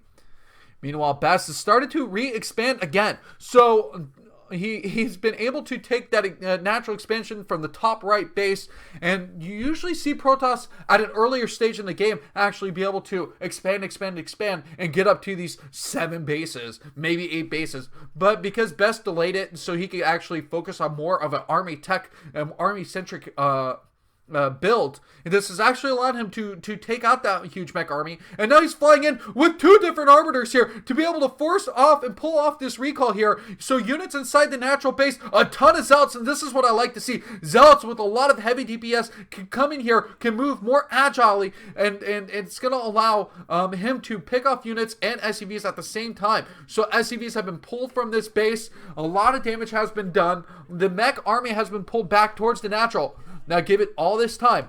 Mind has been building back up towards that 200 army. If we can only just click on any of his mech units, we'd be able to see at least, I'm guessing, 2 upgrades at this point, which would make him really strong for another final push here. Even if he loses these bases, the game's not over until we see that final push be defeated by Best. So we're going to have to sit here and kind of wait. You can see that the red is kind of creeping out towards the middle. If you look at the mini-map vision here, there's just at the edge a fine line of units that is starting to pull its way out and prepare itself for this final push. And these constant recalls, I think that Best can afford it. One, because he's got the macro set up so that way he can continue to build units that he's going to lose here. But on top of it, he also has a good amount of economic bases. You can see how many of them still have mineral patches other than his main base here. And so with all these units inside the main of mines, he's not going to be able to re-macro from his factories. The tanks, the Goliaths, as you see, getting picked off immediately from all the Dragoons, and it's gonna have to force back his units. And look at this, Best already maxing out, so even if he loses his units inside of his main, he's sitting at max, and getting up back up to max is gonna be so easy.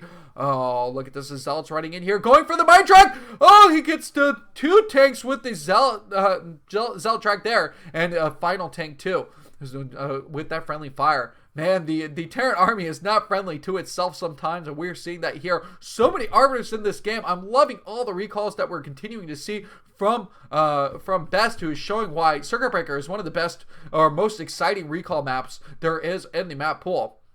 The science facility going down too, and it is looking like it is burning in on fire. These arbiters are taking a little bit of damage here at the front, but still they're going to lead the way for another round of units to just try and take the 6 o'clock position. And I feel like if Mine does not hold this 6 o'clock, he loses this game.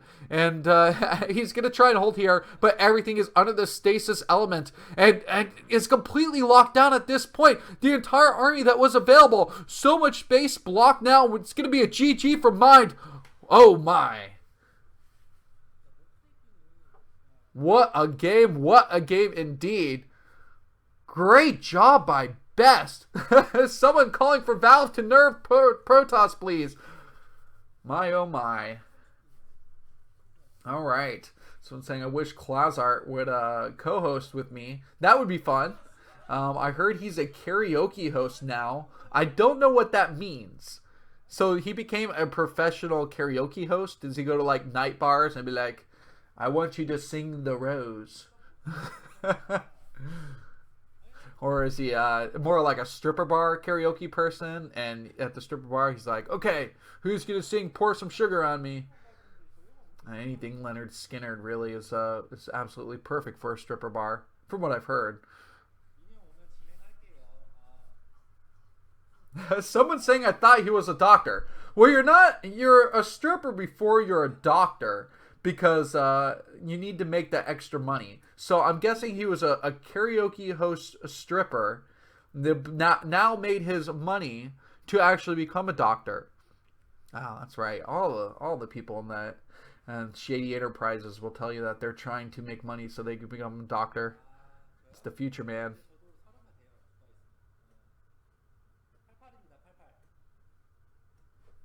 There's this girl that is kind of an assistant at my wife's second job. She works in a lab as a histotechnologist, which is a rather large word for someone that takes samples from the body and stains and analyzes them under the microscope. I'm not a pathologist. She does the preparation for what the pathologist would see. And so at her second job, there's this girl who can't pronounce ambulance. She says like ambulance. There's no U in it. She's ambulance. And my wife is looking at her and she's like, do you mean ambulance? And this girl's like, yeah, I mean ambulance. And she's like, and then she proceeds to say that she wants to become a surgeon. And trust me, this girl, from everything that I've heard in these stories, does not need to be a surgeon, a doctor, or anywhere near the medical field. Because while she's an assistant in the lab, she, young 19 girl, her future ahead of her, she's working with these chemicals. And one of them is called formalin.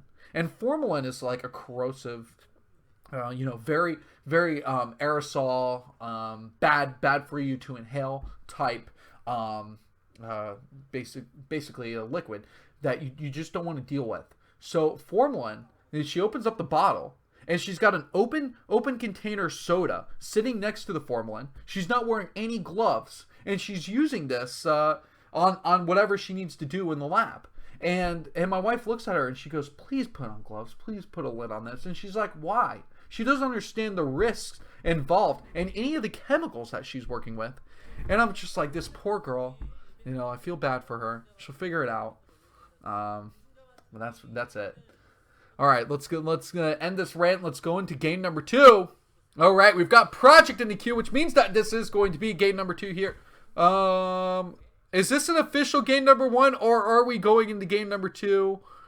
Someone please, who knows Korean, let us know what we're watching here. It doesn't matter. It's going to be a PvT between Mind and Best on Circuit Breaker, which was game number 1's map for Hero vs. Shuttle, which is why I would personally be concerned. Okay, guys, we're going to be watching Mind vs. Best in this quarterfinals of the Nalra Starleague. At the top left-hand corner, we're going to have the spawn of our Protoss player Best. And down at the bottom right, it is going to be our Terran player Mind. Nalra playing jokes on me. He clicks on Protoss first, and then as I do my announcement, he clicks on Terran, and then vice versa. All right, I welcome you guys to this cast. I am your host, BisuDagger. Anybody who's been hanging out with me for the past hour and a half, I'm very happy to have you guys here with me. And anybody who's come in new or just been with me just recently, welcome. And it is a wonderful Tuesday indeed. I do have the weekly dagger tonight. Now, I may cancel it depending on how tired I am because I am casting today. Exciting news, though. I told everybody that I'm having my first child, but I actually got rid of my car and replaced for a new, safer car. No, I didn't get a minivan. I got a Toyota RAV4. Now, my previous car was a Toyota Echo, a 2000 Echo, which is, 16 years old, 188,000 miles on it. And I was driving it last Thursday because I wanted to go and get some surprise gifts for my wife after she came back from her first doctor's appointment. Well, as I'm driving home, 55 miles per hour through a dense rainstorm that you can't see through, my car does a 270 on the highway at 55 miles per hour, a hydroplane for a good distance, and I end up off the road in the ditch off the side of the highway. Thank God I didn't hit anybody. I was about 15 feet probably from the pole, the light pole that I could have run into. So it was a very scary event, and my wife had been warning me about my car for a while, so I said, all right, I'm getting rid of the death trap. My baby could have been in that car, could have flown out of its seat and through the window. So and I didn't just need new tires. I need new everything. Every single light possible was on. So, yeah.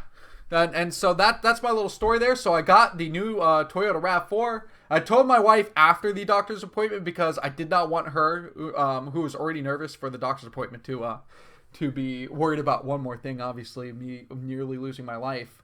And, we don't want any RIP Dagger, right? So, okay, here we are. This is the first time we actually get to see build orders from these players here. Standard opening from Best. We can see that he's got the Cybernetics core, and does he opt for the Nexus? Or will he work his way up towards the robotics facility tech first? The SCV Scout going out in both locations here. Actually, mine trying to quickly recognize where his opponent is. Still up inside of his base, though. I saw a barracks, a couple supply depots, but not enough to determine everything. Okay, so it's going to be a siege expand coming out for Mind.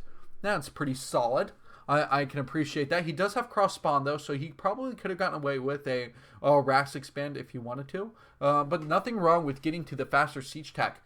Now, that's also the huge advantage here. He's identified his opponent, and even though it's cross spawn, you can go with those cheeky timing attacks where you can get one factory with an add-on, an additional factory, and you do vulture, or even with one factory you can do like 2 vultures and 1 tank and about 6 or 7 marines, and that can actually turn into a pretty decent push depending on how you want to play it out. Playing off these bridges, trying to hug the edge there to attack at the natural base of the Protoss player.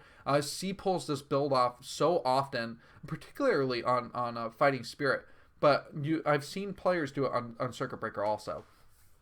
Mine likes to do the early game shenanigans too. We saw it the last time I watched Mind. I was casting him, I believe, either last Thursday or 2 Thursdays ago. And he did the same exact thing that I was talking about. He goes for like 4 Marines and a medic, or just like 5 Marines, no medic, and TVZ. And it's the most hilarious thing ever that he's able to always pull off these little things in the early game that either win him the game or just give him a really nice lead to start off. And that's why people complain about TVZ, all those different variations of a Terran player that they can open up with. All right, I see we've got some car fans in here getting into some good conversation in the chat, and yeah, I'm very happy with my decision.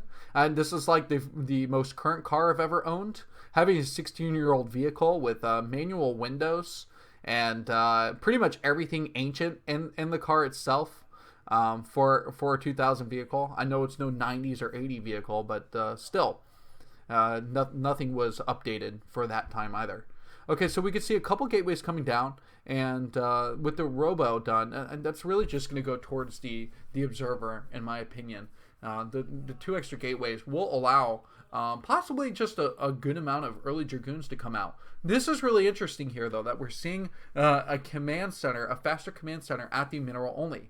But I think this is cool. We're seeing that because it wasn't a early second gateway, which would allow a decent amount of Dragoons to put pressure on the natural base, and Mind's already figured this out. He knows that he can defend well and get away with this additional command center. And what's the worst that can happen if he, with this 3rd command center that Mind has? He lifts it, he brings it home, and he mines off 2 bases until he has the opportunity to go ahead and get that 3rd base again. So he's sunk 400 minerals in. If he can mine from it for the next couple minutes, he's recouped the costs. He's made the additional SCVs because he has 3 command centers over 2. And this is going to play out really good for him. This is such a smart decision by Mind. Reading Best out very well here. Okay, so Best is actually working towards a third Nexus.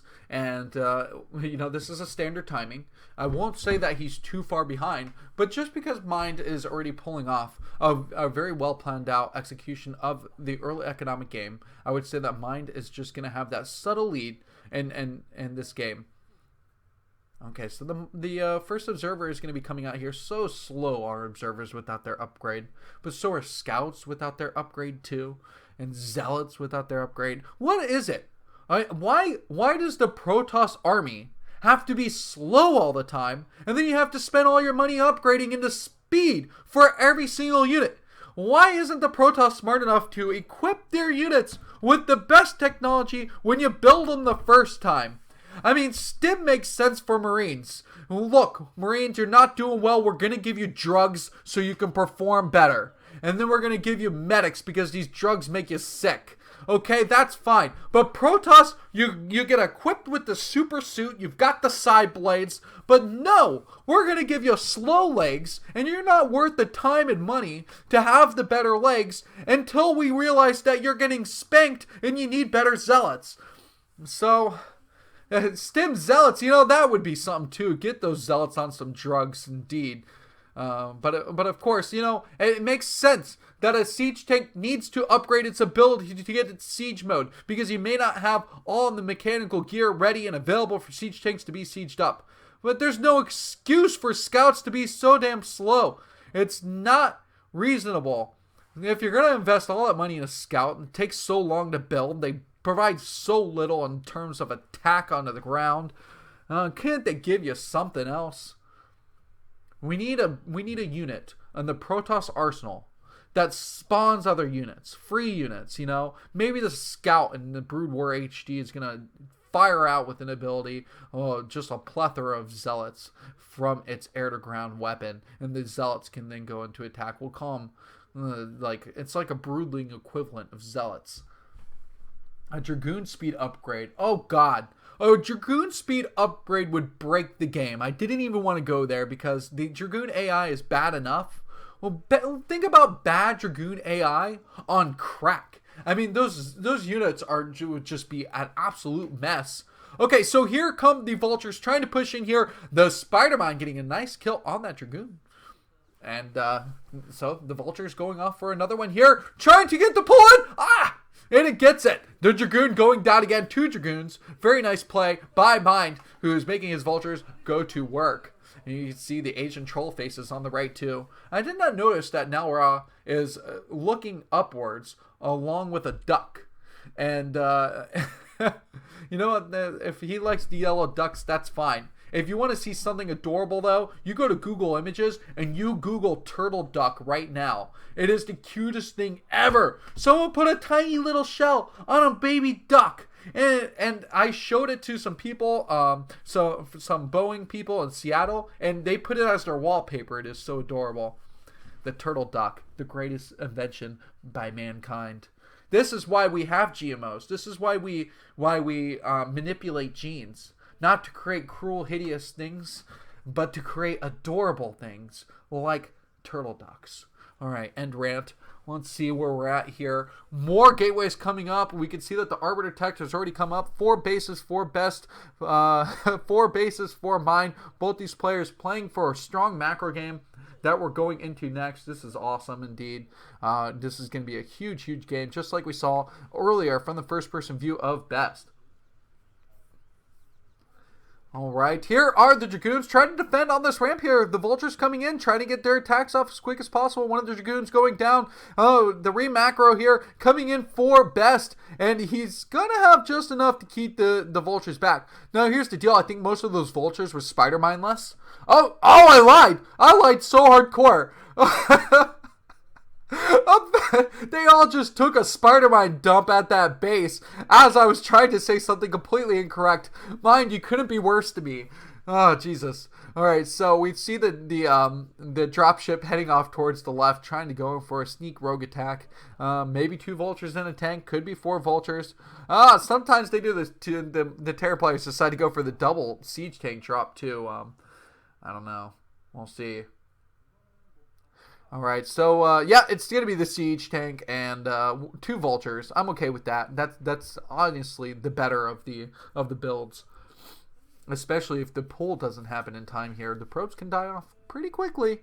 Best, are you going to be paying attention? This is what he's doing. He's going for the distraction. He just tanks some vultures in towards that base. Does Best sense it, though? There is the photon cannon inside the natural. Oh! The Arbiter is actually going to throw down its, what, 8 damage cannon on top of that dropship. The dropship not finding a good spot. Ah! The cannon there, too! He's going to have to drop the tank down. There's too much risk involved right now with losing that tank. The tank on the high ground, though, it's going to be able to hit the probes on the low ground at that mineral only. The cannon, it cannot see on the high ground. The zealots do run in, though. The vision is not there for mine to defend here. He loses that dropship too, and I would say that's a pretty solid hold there for Best, who barely lost anything. What a great defense. We are seeing so much here.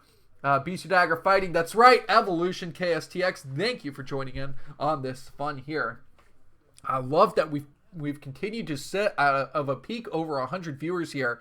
It just reminds me that everybody loves to watch StarCraft 1 no matter what time of the day.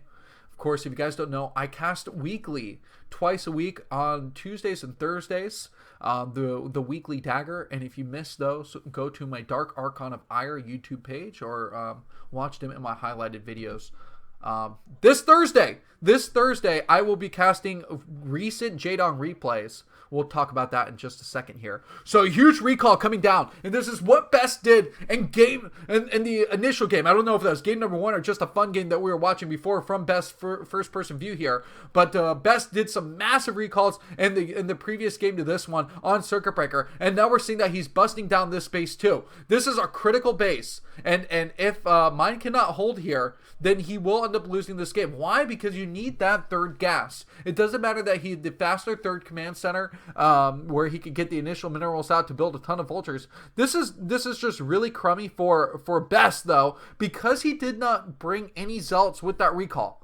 What I would have liked to see is 3 or 4 zealots along with that army to work on the supply depot. They have no other purpose inside that recall except for to carve away and open a path for the Dragoons to escape. Losing the Arbiter in the recall, well, not even having the ability to recall away anyway with that Arbiter, all those Dragoons got lost. And I don't think that was a great trade. The command center actually floated away, but it's still alive. The mech army was able to push over, and it did not stop the ability for mine to continue working towards that 200 army. Alright, so we can see another base is going to be coming down at the 9 o'clock position here.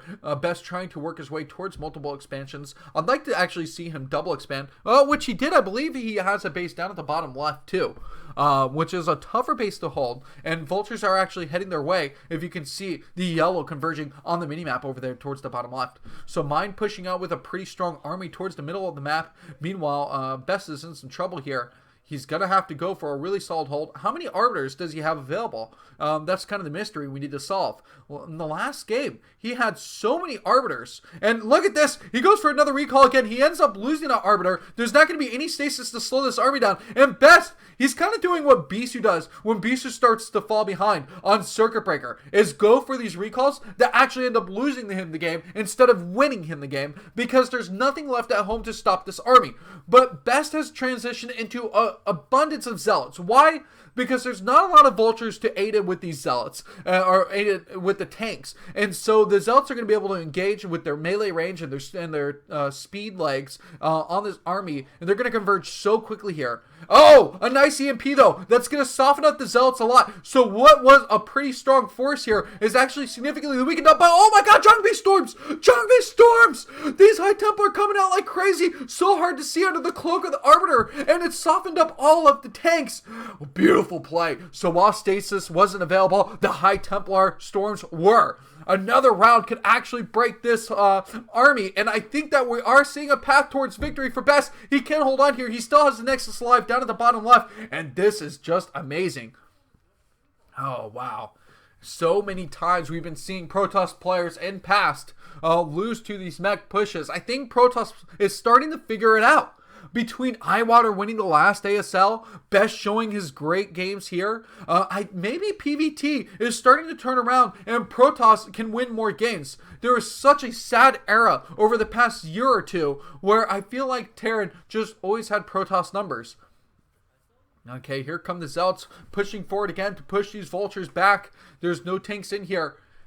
Oh, a little bit of a lag there, but no, it wasn't a GG lag. Don't worry. This game's still going to be going strong here. Mind, he's retained that fourth base down at the 6 o'clock position. He's converged onto the third, so he's got mining over there, and in fact, he will have a refinery up there soon. So 5 gas will make this a pretty strong game. Meanwhile, this is tough. So Best really can't commit too much into mining at this base at the bottom left. So he's only got a few probes. He's going to slowly build that workforce up, but he's run out of minerals inside of his main base. His natural is going to be getting pretty low too. And his arbiters have all been tanked into the turret lines, and so he doesn't have a critical number of turrets like he did in the last game to deal with this army. This is so tough. In fact, if Mind had brought out SCVs to repair these tanks, then the tanks could be closer to full health too. But here comes the flank towards the left. This is what Best did in the last game. Can he do it one more time here too? Can he properly converge on top of this army, push it back? It looks like the tank force just isn't going to be strong enough. Can he get in here? The low ground... the high ground advantage here for Best, but still he can't converge on the tanks, and it's going to allow Mine to continue to knock down that 9 o'clock base. There's not going to be a mining facility at the 9 for the Protoss player here. We can see that everything's been taken out. In fact, this base down at the bottom left too. So Best, he's decided expanding towards the bottom left and the left side of the map completely has to be given up. He's expanded towards the mineral only nexus on the right side of the map, and he's going to have to go for the horizontal split instead of the vertical split. The vertical split, always one of the harder ones in my opinion. I love the horizontal splits. I don't know why. It is just completely based on preference here, but horizontal splits are more favored in my opinion. All right. So we can see that a few Goliaths are mixed in here along with the Science Vessel to either EMP or take down any Arbiters that are going to come into play here. And we'll see if Mine's reactions are good to prevent any of the air units from getting in properly. So the Arbiter leading the front on the right side of the map. This is a decent sized army that's going for a counterattack towards the natural base location of Mine. This isn't good enough to break. There's already a nice amount of Spider Mines. There's the Defender's advantage here too. Oh, he's going to use the Observer. Oh, what is this? What is this? The single tank stasis here. Oh, that was not good at all. And oh, GG. Best is getting GG because why? That was just a pitiful stasis field. And he was so embarrassed. And maybe Jaehoon got into his booth for a second and cast that one himself. What a game indeed. You know, Best overcommitted with those recalls. I think he was just on his adrenaline from the last game, and that's kind of what played out right there. Now, if things hold true, then the score would be 1-1, and we'd be going on to game number 3. So here's the deal. I'm going to be casting this as if it's game number 3. Regardless of whether it is, and this will be my last cast of tonight, of this morning. I'm sorry, it feels like nighttime because it was dark when I got in the room, but holy crap, it's bright out. Anyway, so now we have daylight. This will be my last game of the day. I'm going to cast the rest, whatever there is, later on when the VODs come out. So I apologize that I have to end this after this final game. Alright, going on to Neo Jade. Neo Jade was the map number 2 and the previous best of 3, so it's possible that this could be game number 2. We're all up in mystery here. Wonder if anybody's been updating the brackets here. Nope. And if you guys want to become a hero and edit the brackets on Team Liquid's Liquipedia, then you can go ahead and figure that out. That could be your first step towards coding, right? Every little bit helps. All right, here we go into the next game. This is going to be... Okay, so it looks like one score, I would say, in the favor of Mind. This look... that's too bad. I don't have the time to do a best of 3.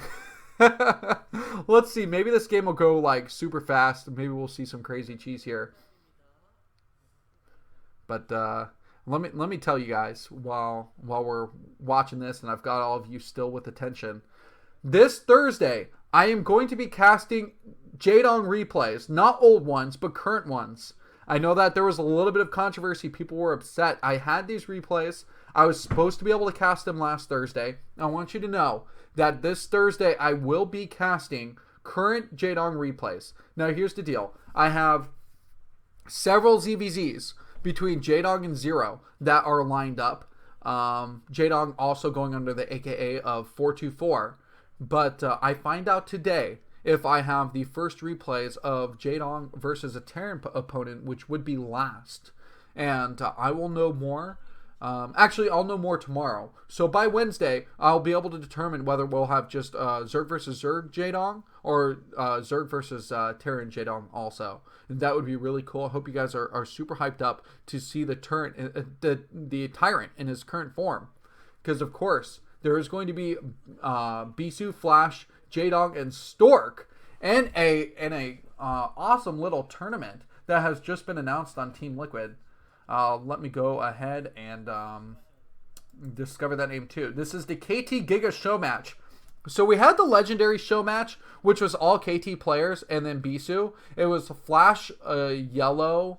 Who was it? Flash, Yellow. Was it Nalra? I don't think it was Nalra. And then Bisu to wrap it up. And then of course Flash ended up winning that. For his KT pride. Pretty cool.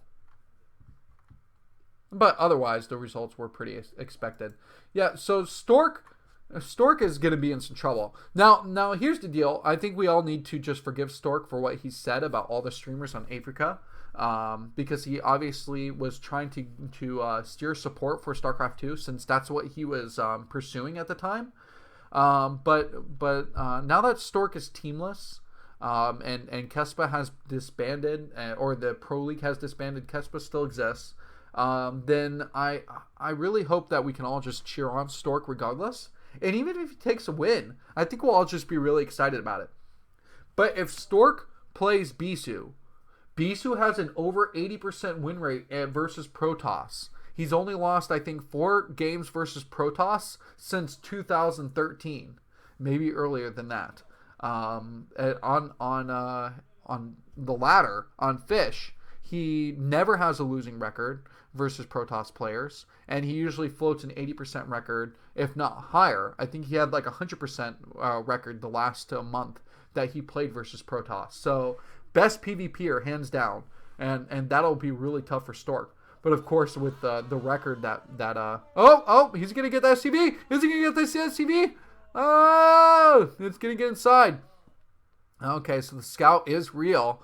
Nothing too revealing, though. I just heard the casters getting excited, so I thought, oh, man, I better get excited, too. Just feeding off the energy, right? Okay, so we see that the Cybernetics core is spinning, and trying to get the range done for those Dragoons. The Nexus coming down at the natural base here. Neo Jade, what a weird map. What a weird map, indeed. And that's why we saw the complete cheese by Hero to take out Eyewater. Eyewater beat Hero in 2 straight up ZVPs.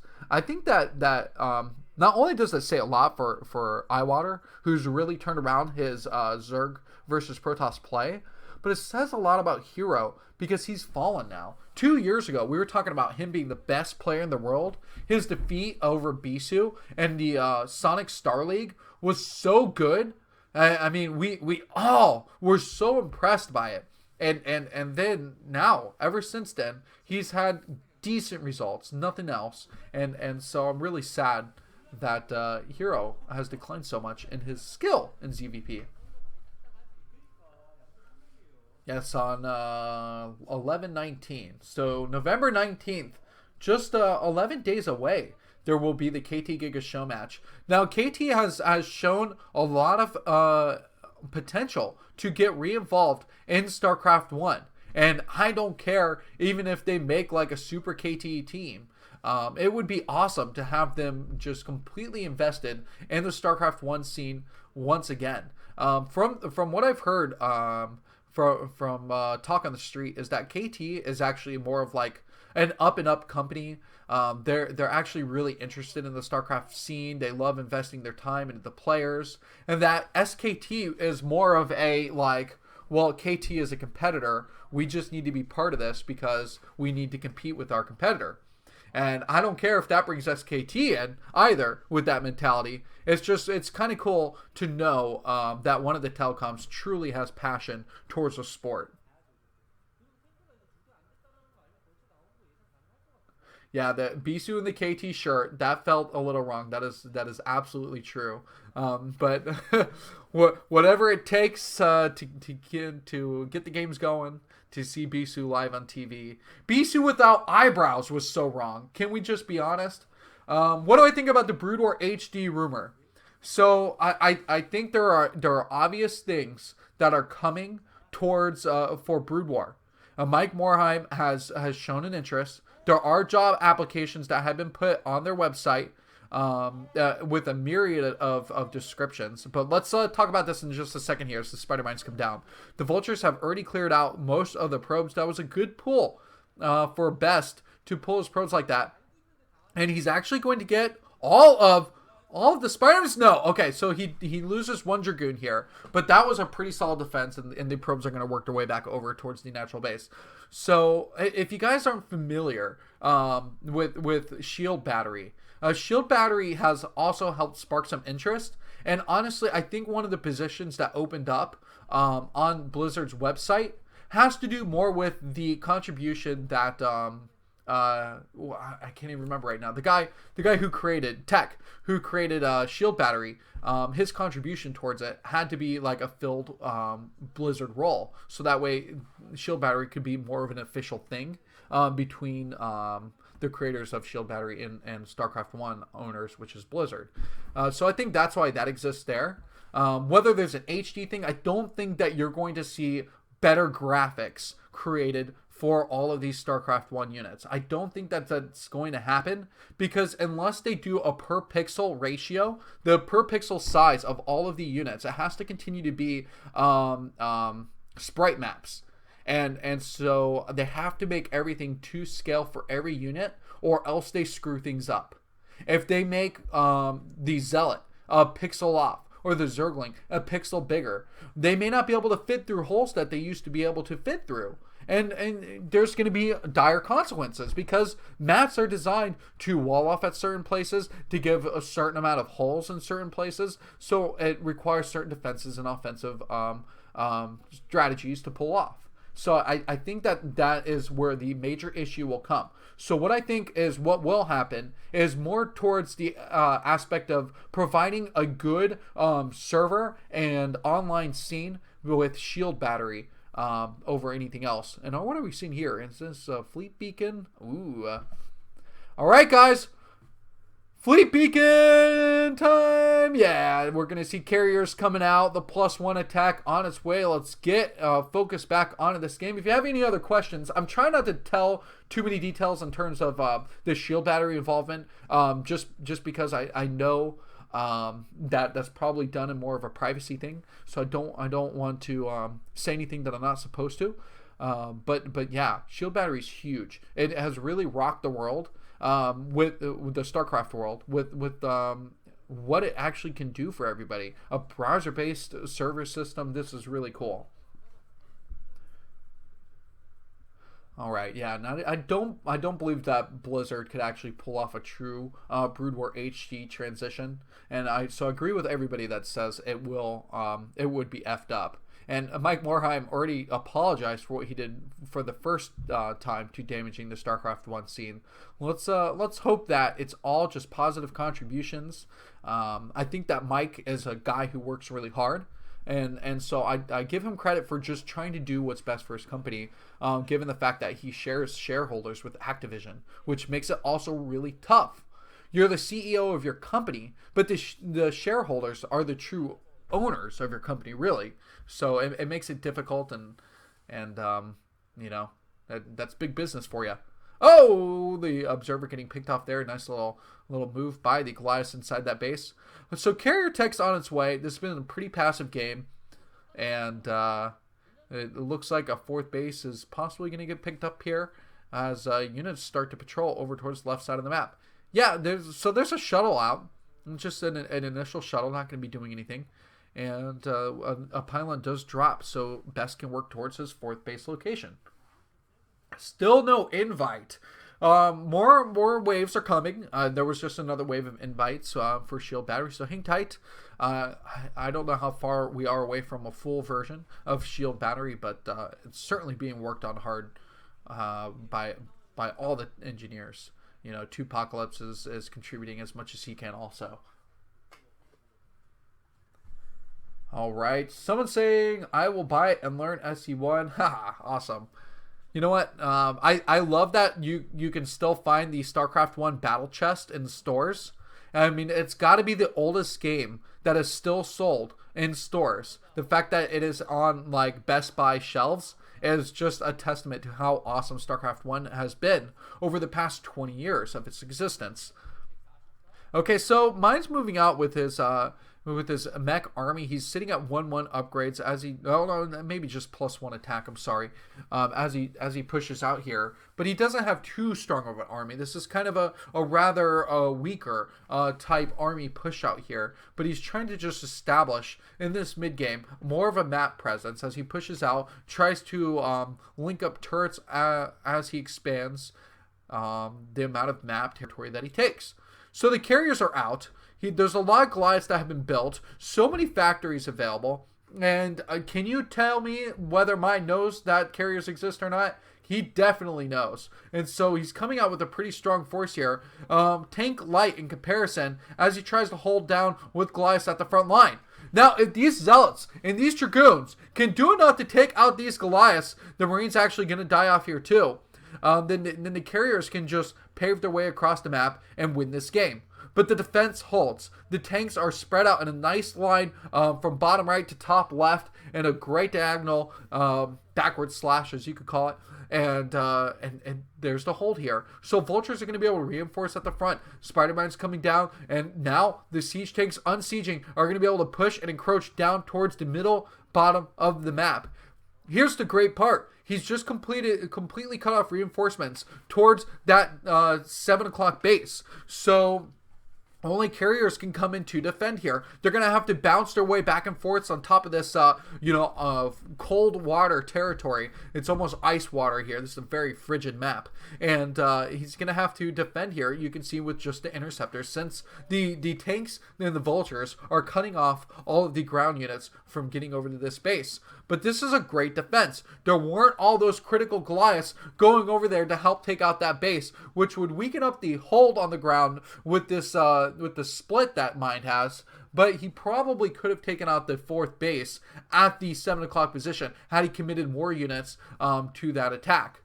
But right now we're seeing more siege tanks coming in here. Going to be able to at least hit the photon cannons and maybe some of the probes that are in the way. What this is doing, though, it's drawing the carriers away. And we can possibly see, as the carriers are maximum distance away, a push in with this encroaching Terran army. It looks like the vultures are trying to get just closer and closer here. This is allowing the tanks to actually get up and push against the right side of the map now to take out this third base here. And so this was a complete distraction for Mine to get in a better position to actually take out the third base instead of the fourth. That was his entire goal here. What a brilliant strategist we're seeing from the Terran. All right, so Mind, he's got tanks on the low ground where the Goliath's not in a good range. Trying to throw down a scan so he can hit maybe some of the carriers on the high ground here. With the range of the Goliath, he was able to get at least a couple shots off here, but nothing too critical. Oh, these carriers still taking a few hits. One of them getting pretty low on health, losing all its shields now. And the Goliaths are trying to push out here too. With the Absorber at the front, he's going to have to pick off a lot of Spider-Mines before he can push in with Dragoon and Carrier combination here. The tanks unsieged though. They make their way away. And now we're seeing that a counterattack has been pushed over towards the fourth base. So this is what we're seeing is kind of a pull and attack type scenario here. This is guerrilla warfare from Mind, who will attack at any base that the carriers are not at, forcing them to bounce back and forth, back and forth. So many pros have been lost at this fourth base. Very little mining exists here. And now the carriers have made themselves down to the bottom and to the left where they can start to take out these tanks. The tanks actually are getting a lot of damage off on these on this Nexus here too. I think this is a lost base. The re-macro of Goliaths coming in here, a small group to ward off the carriers. Oh, so much damage has been taken. It's a no shield Nexus at this point. And the health is just going to fall so quickly here. Okay, so Best behind this, even if he loses the fourth, which he's trying to hold on to, even if he loses the fourth, he's got a lot of Dragoons that are coming in from the north flank down towards the bottom, but he loses it. So can he at least try and crush this army? Can he pinch the army in here with the top flank and the bottom flank of carriers? But the Goliath focus is really, really good from mine throughout this entire game. He focuses on interceptors, but every time he senses an opportunity, he clicks just momentarily to get 3 or 4 shots off on a carrier, and then goes back to focusing on interceptors. So this has been really cool back and forth micro for Mind, who is just trying to bounce out. Look at that! He actually takes out a carrier. You can see that he's trying to focus on taking down the whole of the ship instead of the individual interceptors here. And while he does lose all the Goliaths, he has weakened those carriers down significantly. And he's going to be able to re-macro with more Goliaths anyway pretty quickly. A huge factory count. An expansion down at the bottom left that I don't think that Best knows about. So Best, unless he does put a scout here. Oh, what a map hacker. He's sending the Zealot down right now in a timely fashion to a critical base of Mind. And he's going to be able to take it out now that he knows that it is worthwhile to attack down here at this bottom left location. Another turret actually coming up here. This is a great, great game for Best right now, who is able to pick off this bottom left location. So he's still sitting on 3 bases. He really needs a 4th though. He needs to make sure this 4th is under control. And Mind, he doesn't have a lot of map control. He can sit at home and turtle if he wants to, but these units left out on the map are actually pretty light in terms of Goliaths when you think in comparison to the number of carriers that Best has in his army. All right, so the Vulture's coming down here one more time to go in and just do a small attack. These little skirmishes are playing out for him really well, if anything. We can see that the Goliaths on the low ground here, the Dragoons on the low ground here are going to escape. This is pretty nice. He's going to be able to keep those alive. And with them slowly gaining their shields back, there's going to be a nice flank from the left side when Best needs to pull them into war. We can see another setup with these siege tanks trying to work themselves back towards the bottom left. Best may need to expand up towards the top right. The potential expansion at the 2 o'clock position, possibly the 1, might work out well for him. But right now, he's still managing to hold his 4th base. These Goliaths, they have +2 attack, +1 armor. They're engaging on the carriers. One of the carriers going down right away. Oh boy, Best, what are you doing getting caught out like this? 2 carriers, another carrier goes down. The carrier count getting weakened significantly here. Best, he's feeling, Mind's feeling hungry again. He knows that he just took a significant hit on Best's army here as he just tries to weaken it up more and more. The Goliaths are going to take out most of these Dragoons. And I was just going to say, if only Best had Zealots. If only he had Zealots to try and face off against these Goliaths, that would help him out immensely here. And the Zealots are going to pick apart these Goliaths so quickly. Oh man, the damage is real. And it looks like he's going to be able to clean up this army one more time. And the 4th base does hold. He does have that Nexus at the 7 that does survive. Okay, so Mind here, he's decided that he's going to have to take an expansion, not hidden, but at the 12 o'clock location. A reasonable expansion for him to move out to. The main base is almost out of minerals, if not out of minerals at this point. So the third base for Best needs to be mining. But these tanks actually will possibly take down this Nexus. The health is getting so low, it just takes another round of hits here, and it does! It takes out the Nexus! The Nexus being down, the cell's too slow to be able to clean up that army here, and it's going to take him a while to put down that 400 mineral building and allow him to mine from that location one more time. The mining's so light, thank God at least Best does have that fourth base location here. Guys, this is game number 2 of Mind versus Best in the Nalraf Starleague here, and we are seeing a competitive game between these two players. The Carriers, though, the Carriers continuing to push forward, play a great game for him so far. Okay, now look at the left side. One Goliath already ready to try and take out one of these Carriers. A lot of damage is getting done from a single Goliath here. A couple more are streaming in, trying to just hit the hull of the ship. As I mentioned earlier here, the chase is real. One of the Carriers does go down. He's dwindling that count every time. The Goliaths doing these dive-ins. Is it worth it, though? Is it worth it to lose the Goliaths in the trade for the Carriers here? He's at risk of losing the space at the 12 o'clock location here. You can see the interceptors just swarming everything at that location. The SUV is going to go down pretty quickly here. Oh, and here comes the focus. He has to pay attention to these Goliaths here that keep throwing down all these little missile attacks on top of the Carriers. Wow.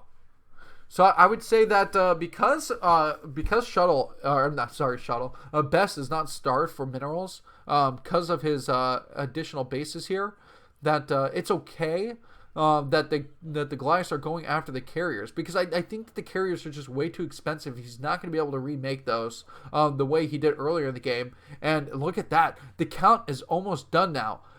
Best is not in a good position here to win this game, in the sense that he doesn't have a lot of army. Where is his army?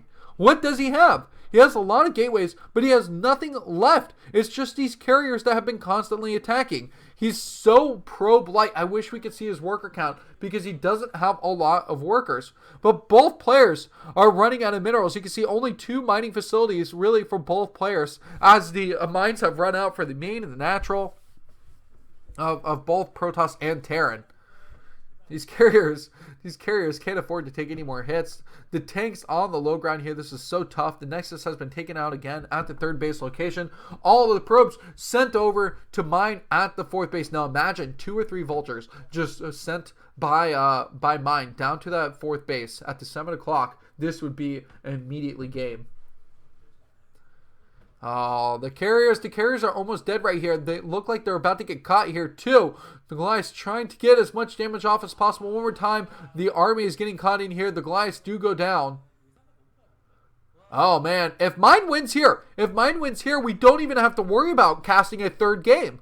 This would be GG, and Best would be out. Mine would advance into the semifinals. This is the quarterfinals match, and Best, he is looking like he is in such a sore position. Only 1 Carrier left. This Carrier, oh no. Okay, so he doesn't decide to attack with this 1 Carrier. He has 7 interceptors as he tries to do what he can with this.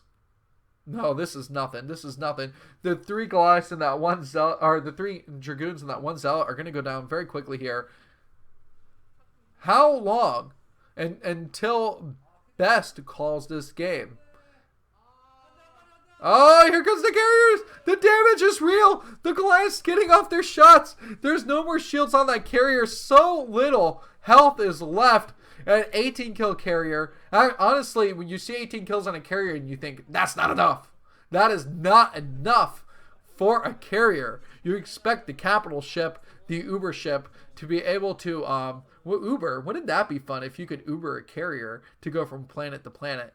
Alright, let's digress here. So, the base has been taken out at the 7 o'clock. The 4th is gone. There is no mining, except for long distance mining for Best here, and he's just prolonging this for whatever reason he feels like at this point. And there's a solid mining base at the 12 o'clock for Mind. So really, this game is completely in his favor, unless there's something on the minimap that we don't see. Archons? Ooh. Archons are actually pretty fun. So I like this. I love High Templars in the late game when you have like no minerals left, but you have this abundance of gas, and you're like, well, I can build a bunch of High Templars. All right, GG. That's going to be it. Mind is going to win out here, and Best is going to get eliminated. All right, I will make these videos available to you guys and cast the last 2 matchups later today, possibly, during my Brood War Weekly. Someone saying, yeah, you Uber a carrier and it texts you carrier has arrived. That would be absolutely amazing. The coolest thing ever. Battle cruiser operational. My battle cruiser is equipped with a Keurig machine. So you can use Keurig while I transport you to work. That would be cool.